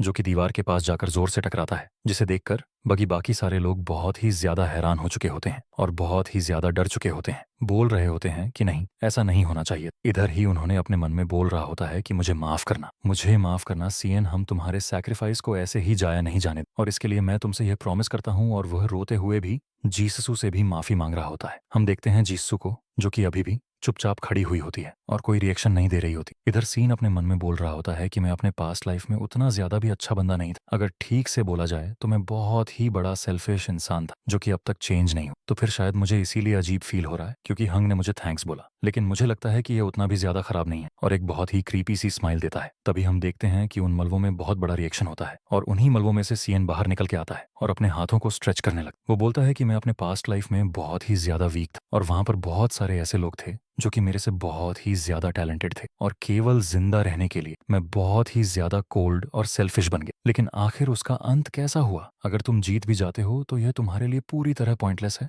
अगर तुम अकेले बचे रहो तो दोबारा वापस आने के बाद मुझे पता चला कि दूसरे रास्ते को फॉलो करना उतना ज्यादा बैड चॉइस नहीं है। तो फिर चलो, यहाँ पर अब कोई ऑब्जर्वर्स नहीं है, जो कि मेरे लिए बहुत ही अच्छा है। और वह उस मीनाटोर से बोलता है, तो फिर चलो अब हम अपना रियल फाइट स्टार्ट करते हैं भैंस की शक्ल वाले। तभी हमें सीएन के सिस्टम विंडो पे उसके प्रोफाइल को दिखाया जाता है, जहां उसका title second play through player होता है। ट्रेड 2 उसका होता है सिंगल प्लेयर और उसका strength 17 plus 10, agility 26, magic 3, health 100 और एबिलिटी नन होती है। सीएन उसे बोलता है कि आखिर तुम इतना सरप्राइज क्यों हो? तभी उसे सिस्टम विंडो में नोटिफिकेशन आता है कि आपने अपनी हेल्थ को 94% से 94 पॉइंट से इंक्रीज कर लिया है। वो बोलता है, हालांकि बहुत ही ज्यादा अजीब होगा मेरे जैसे इंसान का इस लेवल पे, इतने डिफिकल्ट लेवल पर सरवाइव करना, और यह पूरी तरह श्योर हो। उसके स्टेट एफ रैंक के पूरी तरह मैक्स आउट हो चुके हैं, एफ रैंक पे पूरी तरह मैक्स आउट हो चुके हैं। वो बोलता है कि सेंट्रिनस को इस तरीके से सेट किया गया है जिससे कि उन सबको एक सिंगल प्लेयर कभी भी डिफिट नहीं कर सकता। और अब मैं अपने पास्ट लाइफ में इसे भिड़ने से जितना हो सके उतना अवॉइड करता था, और जब मुझे इनमें से एक को एक से लड़ना पड़ा तो मैंने उस हर चीज को यूज किया जो कि इसे डिफीट करने के लिए नेसेसरी था।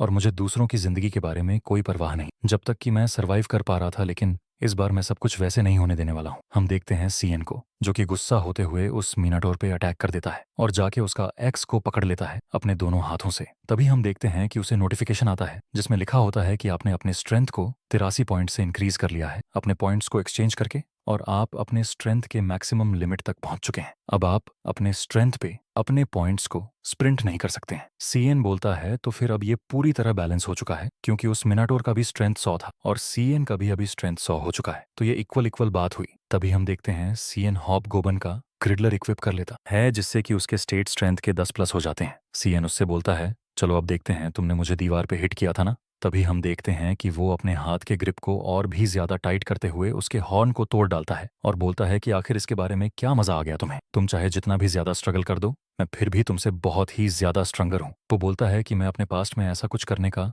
बिल्कुल काबिल नहीं। वो बोलता है कि मैं एक बहुत ही बड़ा स्वार्थी प्लेयर हुआ करता था और नॉर्मल प्लेयर्स और टैलेंटेड प्लेयर्स के बीच केवल अकेला खेला करता था, बिल्कुल एक साधारण इंसान की तरह, और ऐसा कुछ करना उस तरीके के इंसान के लिए पूरी तरह इम्पॉसिबल है। लेकिन इस बार अब मेरे पास वह हर चीज है जो कि मुझे चाहिए। हम देखते हैं कि उड़कर एक अपना किक उसके ऊपर लैंड कर देता है और बोलता है, अपने मन में ऐसा लगता है कि अब मैं एक हीरो हूँ, और इतने में उसने उस मोइनाटोर का खेल खत्म कर दिया होता है। तभी उसे सिस्टम विंडो शो होता है जिसमें लिखा होता है कि आपने अपने फर्स्ट मेन क्वेस्ट को कंप्लीट कर लिया है और क्वेस्ट कंप्लीट का रैंक प्लैटिनम टियर है जो कि गोल्ड से ऊपर आता है। बताया जाता है कि आपका रिवॉर्ड जल्दी डिस्ट्रीब्यूट कर दिया जाएगा। सीएन बोलता है, मैंने उन सबके भागने में मदद की और एक चारे के रूप में अच्छा काम किया। उस हिडन बॉस और इस सेंटिनल को मारने से मुझे केवल प्लैटिनम रैंक ही मिला। मुझे मालूम है कि प्लैटिनम हाईएस्ट रैंक है, लेकिन यह अभी भी डिसअपॉइंटिंग है। मुझे आश्चर्य है कि आखिर रिवॉर्ड्स क्या होंगे। एक वेपन अच्छा होगा क्योंकि मेरे पास अभी कुछ भी नहीं है यूज करने के लिए, या फिर शायद कोई यूजफुल एबिलिटीज। चलो छोड़ो, कुछ भी मेरे लिए सही होगा, केवल खाने वाली चीजें और एक्सपीरियंस पॉइंट को छोड़ के। तभी हम देखते हैं कि वो एंट्रेंस गेट से बाहर निकल जाता है। हम देखते हैं कि जीसू वहीं पर अभी एंट्रेंस गेट में बैठी हुई होती है, जिसे देखकर सीएन उससे बोलता है कि जीशु, आखिर तुम अभी यहाँ पर क्या कर रही हो? मुझे लगा था कि तुम दूसरे लोगों को फॉलो करोगे, तो क्या तुम्हें मेरे बारे में चिंता थी? जीसू अपना सिस्टम विंडो ओपन करते हुए बोलती है कि नहीं, ऐसी कोई बात नहीं है। जब से हमने पार्टी फॉर्म की है कि तब से मैं तुम्हारे हेल्थ को मॉनिटर कर रही हूँ और उसमें कोई भी बदलाव नहीं आया। और जब तुम्हें उस मीना और से हीट लगा था तब भी तुम्हारे हेल्थ में कोई भी चेंजेस नहीं आए। तो मैंने फिगर आउट कर लिया कि तुम बस केवल नाटक कर रहे हो। ऐसा लगता है कि तुम्हें किसी के सामने स्वैप करना पसंद नहीं है। सीएन बोलता है, वेल, तुमने सही कहा। वो उससे पूछती है कि तो फिर क्या तुमने मिनाटोर को डिफीट कर लिया? तो फिर आखिर तुमने कौन सी रैंकिंग रिसीव की? सीएन बोलता है, प्लैटिनम। जीसू बोलती है, वाओ, जैसा कि मैंने एक्सपेक्ट किया था। सीएन उससे बोलता है कि आखिर तुमने कौन सा रैंक अचीव किया? वो बोलती है कि मुझे गोल्ड मिला। वो बोलता है, गोल्ड भी बहुत ही अच्छा है। जीसू बोलती है, ऐसा है क्या? गोल्ड रैंक को हाईएस्ट ईयर के तौर पे कंसीडर किया जाता है, लेकिन प्लैटिनम एक अलग ही लेवल पे होता है। और मैं बता दूं, इसमें भी रैंकिंग सिस्टम सेम है हमारे पबजी की तरह। पहले आता है ब्रोंज, सिल्वर, फिर गोल्ड, फिर प्लैटिनम। तभी हम देखते हैं सीएन का नोटिफिकेशन विंडो पॉपअप होता है। उसमें लिखा होता है कि आपके रिवॉर्ड्स को डिस्ट्रीब्यूट कर दिया गया है। आपको नए अचीवमेंट्स मिले हैं, जैसे कि आपने सेंटिनल को डिफीट किया, आपने हिडन बॉस को डिफीट किया और सेल्फ सैक्रिफाइस। सियान अपने माइंड में बोलता है सेल्फ सैक्रिफाइस, आखिर ये क्या है, मैं तो अभी भी जिंदा हूँ। तभी वह सेकंड विंडो स्वाइप करता है। उसमें लिखा होता है कि आपने एडेप्टिव और कैल्कम रिवॉर्ड गेन किया है और आपने फाइनल आवर अपग्रेडेबल की एबिलिटी हासिल की है और आपने डी जनरेशन की भी एबिलिटी हासिल की है, साथ ही साथ 1000 पॉइंट भी। सीएन अपने सभी रिवॉर्ड्स को देख के बहुत ही ज्यादा खुश हो रहा होता है और बोलता है सच में ये तो बहुत ही ज्यादा अच्छे रिवॉर्ड्स हैं और ये एडेप्टिव और वाओ। लेकिन फिर से आखिर ये है क्या? मुझे यकीन नहीं हो रहा है कि उन्होंने मुझे 2 अपग्रेडेबल एबिलिटीज दिए जिससे पाना बहुत ही ज्यादा मुश्किल है। मुझे लगता है कि ये बोनस होगा उन मन को हंट करने का। मुझे लगता है कि एक सेंटिनल को डिफीट करने वाला मैं इस दुनिया में पहला हूँ। चलो फिर भी ये एबिलिटीज ठीक है, लेकिन ये उतनी सेलेस्टियल स्लेयर जितनी अच्छी नहीं। तभी जीसू से बोलती है तो फिर सीन, क्या तुमने अपने सभी रिवर्स को चेक कर लिया और क्या तुमने सेकंड मेनेस्टिक के बारे में मैसेज देखा? वो बोलता है कि अरे हाँ, ये अभी अभी मुझे आया। हमें सेकंड क्रिस्ट दिखाया जाता है जिसपे लिखा जाता है journey toward the world tower. में बताया जाता है कि आप अपना फर्स्ट क्वेस्ट कंप्लीट करते ही अपना पहला कदम ले लिया है। अब आपको उन सभी मॉन्स्टर्स और बॉस्ट मॉन्स्टर को डिफीट करना होगा जो कि लोम वर्ल्ड को पूरी तरह ऑन क्यूपाई करती है, जिसका डिफिकल्टी लेवल सी है और टाइम लिमिट 14 डेज है। सीएन अपने मन में बोलता है ये तो सेम वैसा ही क्वेस्ट है जो कि मेरे प्रीवियस प्ले थ्रू में था। तभी सीएन जीसू से बोलता है तो फिर क्या सभी लोग लम वर्ल्ड टावर की तरफ जा रहे हैं? वो बोलती है कि हाँ। सीएन बोलता है तो फिर आखिर तुम उनके साथ क्यों नहीं गई? अगर तुम्हारा प्लान था मेरा इंतजार करने का तो तुम वहां पे जाकर मेरा इंतजार कर सकते थे। जीसू बोलती है कि मुझे यह भी बर्थ वाली जगह पसंद नहीं है और उससे भी ज्यादा वह इंसान, वह डोंगवन पार, वो मुझे बहुत ही ज्यादा गुस्सा दिलाता है। सीन बोलता है क्या गुस्सा? आखिर वो क्यों? वो बोलती है वो बहुत ही ज्यादा चालू इंसान है। सीन बोलता है क्या चालू? वो अपने मन में सोचता है कि क्या इसने पहले ही उसके बारे में फिगर आउट कर लिया? इसे मैं जितनी बार देखते जा रहा हूँ इसका टैलेंट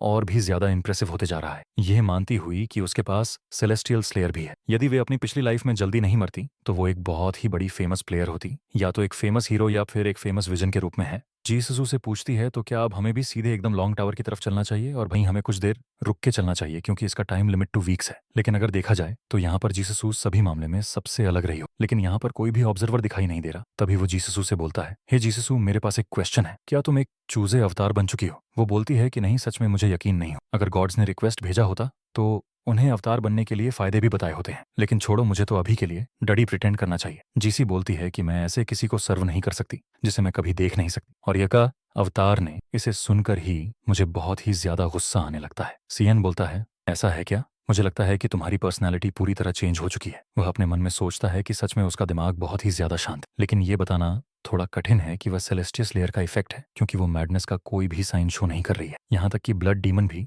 कंप्लीटली उस सेलेस्टियस लेयर के पागलपन से छुटकारा नहीं पाया था। जिसी बोलती है क्या ये फिर से? तभी सीन बोलता है तो आखिर तुम्हें अब तक कितने रिक्वेस्ट आ चुके हैं? वो बोलती है कि शायद मुझे लगभग कुल मिलाकर 12 अभी तक रिक्वेस्ट आ चुके हैं। वो बोलता है वाह, ये तो सच में बहुत ही ज्यादा कॉम्पिटिटिव है। सीन अपने मन में बोलता है चलो, ऐसा लगता है कि वो मेरे सारे एफर्ट्स के काबिल है और साथ ही साथ वो मेरे एक पार्टी की मेंबर भी है। तो फिर अगर हम यहाँ तक पहुंच चुके हैं तो मैं अब उसे ट्रेन करूंगा जिससे कि वो किसी भी गॉड का अवतार ना बन सके। और वो जो पहली एबिलिटी वो सीखेगी वो होगा एक स्पेशलाइज्ड किलिंग टेक्निक जो कि केवल सेलेस्टियस लेयर यूजर ही मास्टर कर सकता है। वो है क्रिम्सन असुरा। स्टोरी को स्टार्ट करते हैं। हमारी स्टोरी वहीं से स्टार्ट होती है जहां पे वो खत्म हुआ था। सीएन बोलता है क्रिस क्रिम्सन असुरा, ये एक ऐसी एबिलिटी थी जो कि मैं अपनी प्रीवियस लाइफ में मास्टर नहीं कर पाया था क्योंकि मेरे पास सेलेस्टियल स्टेयर की एबिलिटी नहीं। हालांकि ब्लड डीमन के साथ मोड़भेड़ में मुझे उसके मिथिकल मार्शल आर्ट के बारे में बहुत ही जानकारी हासिल हुई, लेकिन अंततः उसका कोई फायदा नहीं। मैं उसे मास्टर नहीं कर पाया क्योंकि मेरे पास सेलेस्टियल शेयर की एबिलिटी नहीं थी। मार्शल टेक्निक्स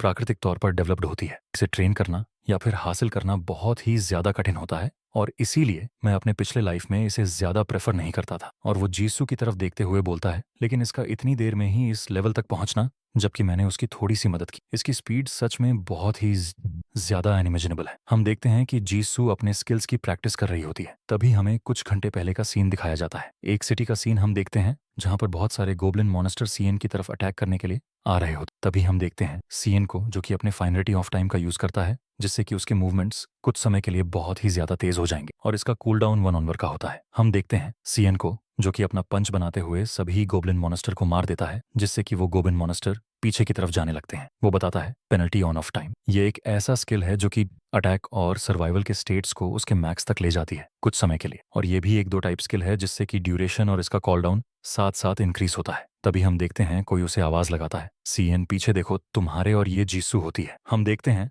उसके पीछे एक गबिन उसे डैगन लेकर उसके सर के ऊपर आ जाता है और वह बहुत ही ज्यादा स्माइल कर रहा होता है। तभी हम देखते हैं जब जैसे ही वह मारने जाता है, सेन उसके डैगर को अपने हाथों से पकड़ लेता है और घुमा के एक पंच उसके फेस के नीचे लगाता है, जिससे कि वो मॉन्स्टर दूर जाकर गिरता है। हम देखते हैं कि उस डैगर को रोकने की वजह से सीन के हाथ में चोट लग चुका होता है, जिससे कि वह अपने रीजनरेशन स्किल से उसे ठीक कर रहा होता है। वो बताता है, रीजनरेशन स्किल ये एक पैसिव टाइप स्किल है। ये ठीक फाइनल आवर स्किल के पूरी तरह अपोजिट है। हाँ, यहाँ पे नेम थोड़ा चेंज हो चुका है। पेनल्टी था पहले, अब ये फाइनल आवर हो चुका है। वो बताता है अगर हम इसके रीजनरेटिव स्किल्स को, इफेक्ट्स को ब्रूज और सेलेस्टियल शेयर में कंबाइन कर देते हैं तो इसकी इफेक्ट्स बहुत ही ज्यादा इनक्रेडिबल हो सकते हैं। तभी जीसू से बोलती है, सीएन क्या तुम ठीक हो? सीएन बोलता है कि हाँ मैं ठीक हूँ, लेकिन उससे भी ज्यादा क्या तुम्हारे पॉइंट्स ठीक से डिस्ट्रीब्यूट हो रहे हैं? वह बोलती है, हाँ ब्रूज के इफेक्ट की बदौलत मैंने काफी कुछ इकट्ठा कर लिया है। हम देखते हैं जीसस ऊपर उसके ब्रूज का इफेक्ट हो रहा होता है, जिससे कि उसके पॉइंट्स 20% से इंक्रीज हो चुके होते हैं। जीसस से बोलता है,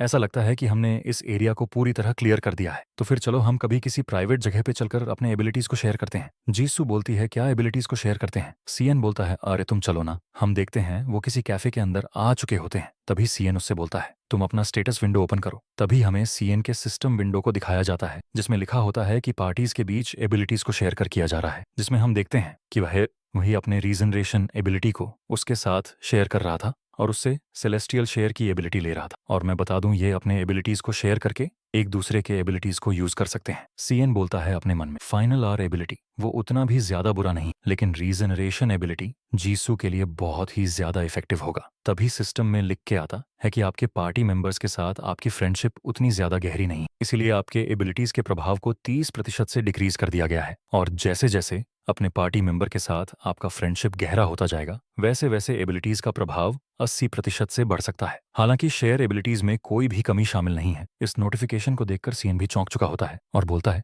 कि आखिर ये क्या है? हम इसके टोटल इफेक्ट का केवल 30% ही यूज कर सकते हैं। इसे मुझे पहले ही बता देना चाहिए था। ऐसा लगता है कि इफेक्ट को रिड्यूस कर दिया जाए तो मैडनेस पेनल्टी भी कम हो जाता है और गनरी फ्रेंडशिप के साथ साथ एबिलिटीज का इफेक्ट भी इंक्रीज होता है। जीशु बोलती है, अचानक से नई एबिलिटी का मिलना बहुत ही अच्छा होता है, लेकिन देखा जाए तो यहाँ पर कोई भी ऑफेंसिव एबिलिटीज नहीं। सीएन बोलता है, रीजनरेशन एबिलिटी ऑफेंस के लिए काफी रहेगा, क्योंकि एक गुड सर्वाइवल एबिलिटीज इक्वल होता है एक गुड ऑफेंसिव एबिलिटी के, और वह उसे बताता है कि तुम उन अटैक्स को इग्नोर कर सकती हो जिसे कि सभी डस किया करते हैं और लगातार अटैक पे अटैक किए जा सकते हो। और अगर तुम्हें कहीं कोई चोट भी लगता है तो तुम बहुत ही जल्दी रिकवर कर जाओगे। और उससे भी ज्यादा रीजनरेशन एबिलिटी केवल हीलिंग तक ही लिमिटेड नहीं, ये तुम्हारे स्टेमिना और फिजिक पे भी अप्लाई होता है। डज या अटैक, इन दोनों में स्टेमिना बहुत ही ज्यादा जरूरी होता है। अधिकांश लोगों को अपना स्टेमिना हासिल करने में बहुत ही ज्यादा समय लगता है और समय बीतने के साथ साथ थकान होने लगती है, और ऐसे ही इस स्किल को टॉप टियर का एबिलिटी थोड़ी ना माना जाता है। अभी तुम्हें ऐसा लग सकता है कि यह तुम्हारे केवल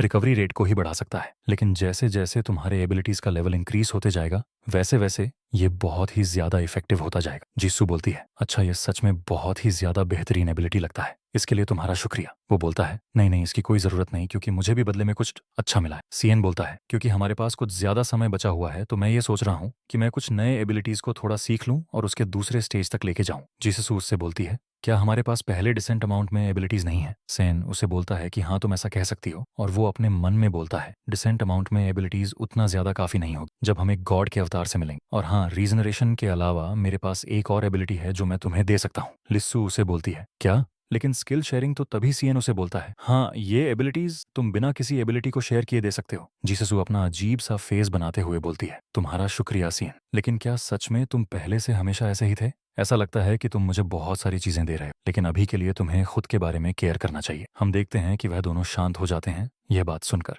और वहां पर एक ऑकवर्ड सा मोमेंट बन जाता है। तभी हम देखते हैं सीन को, जो कि अपना अजीब सा फेस बनाते हुए उससे बोलता है, मुझे लगा कि यह तुम्हारे लिए सही रहेगा, लेकिन ऐसा लगता है कि तुम्हें यह नहीं चाहिए। और वह अपने मन में बोल रहा होता है कि मैं तो केवल कुछ अच्छा दिखने की कोशिश कर रहा था। तभी जीसू उससे बोलती है, अरे नहीं नहीं कोई बात नहीं, मुझे ये पसंद है। आखिर वह क्या है? तभी सीन उसे बताता है कि सनसुरा। हम देखते हैं सीन प्रेजेंट में आ जाता है और वही किम सनसुरा का प्रैक्टिस कर रही होती है। जीसस सीन बोलता है, ऐसा देखने में लगता है कि वह सच में बहुत ही अच्छे से इसे सीख रही है। तो फिर चलो जीसू अपना सीखने में बिजी है। तो फिर मैं तभी हम देखते हैं वो बोलता है एंटर दी फोरम्स, और वो किसी और जगह पर पहुंच जाता है। हम देखते हैं कि उसके सामने बहुत सारे सिस्टम विंडो दिख रहे होते हैं। वो अंदर आकर बोलता है ये तो लास्ट टाइम के मुकाबले बहुत ही ज्यादा इफेक्टिव है, तो फिर चलो देखते हैं। तभी हम देखते हैं कि वो चैट रूम के सामने आ जाता है। हम देखते हैं कि उसके सामने कोई मैसेज दिखाई दे रहा होता है जिसमें किसी ने बोला होता है कि मैं बहुत ही ज्यादा परेशान हो चुका हूँ, क्या मुझे उन सभी को मार डालना चाहिए। तभी डार्कनेस विद इन नाम का यूजर बोलता है आखिर तुम्हारे क्या मतलब है, अभी अभी तो मजा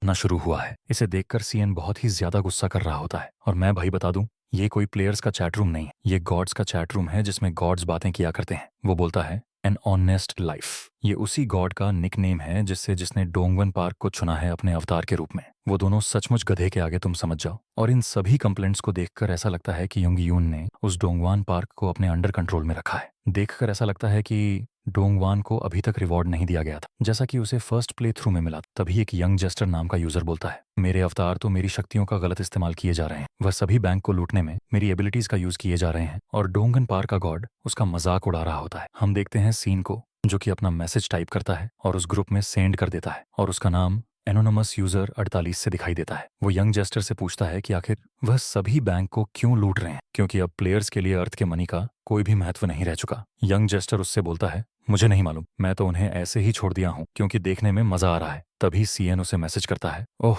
मैं भी बहुत ही ज्यादा क्यूरियस हूँ, क्या मैं भी इसे देख सकता हूँ। यंग जेस्टर बोलता है हाँ क्यों नहीं। तभी हम देखते हैं कि यंग जेस्टर ने उसे एक ऑब्जर्वर के तौर पर इनवाइट कर लिया होता है। सीएन कहीं पर टेलीपोर्ट होने लगता है और उसके फेस पे एक मास्क भी होता है जिस पे 48 लिखा होता है, जिसे देखकर सीएन भी बहुत ही ज्यादा हैरान हो चुका होता है और बोलता है क्या इसमें इस सिस्टम में ऐसे भी तरीके का कोई फंक्शन था। तभी सिस्टम उसे बताता है कि एनोनमस यूजर का अपीयरेंस प्राइवेट रखा गया है, जिसे देखकर वह सिस्टम की बढ़ाई करने लगता है। तभी हम देखते हैं कि वह यंग जेस्टर के पास आ चुका होता है और वो अपने सामने देखता है और वो बोलता है कि क्या क्या उसने मुझे अपने प्राइवेट ऑब्जर्वर चैनल पे इनवाइट किया है। हम देखते हैं वो यंग जेस्टर एक लड़की होती है। तभी वो लड़की उससे बोलती है ओह तुम यहाँ पे आ गया, चलो मैं तुम्हें दिखाती हूँ, वो उधर देखो, वो रहा मेरा अवतारा, आखिर तुम्हें क्या लगता है उसके बारे में। तभी हमें दिखाया जाता है एक टूटे फूटे जगह का सीन जहां पर एक लड़की बहुत ही डरी सहमी बैठी हुई होती है, या फिर कहें कि छिपी हुई होती है। तभी उसे कदमों की आवाज सुनाई देती है किसी के चलने के। वह बहुत ही ज्यादा डर जाती है और वह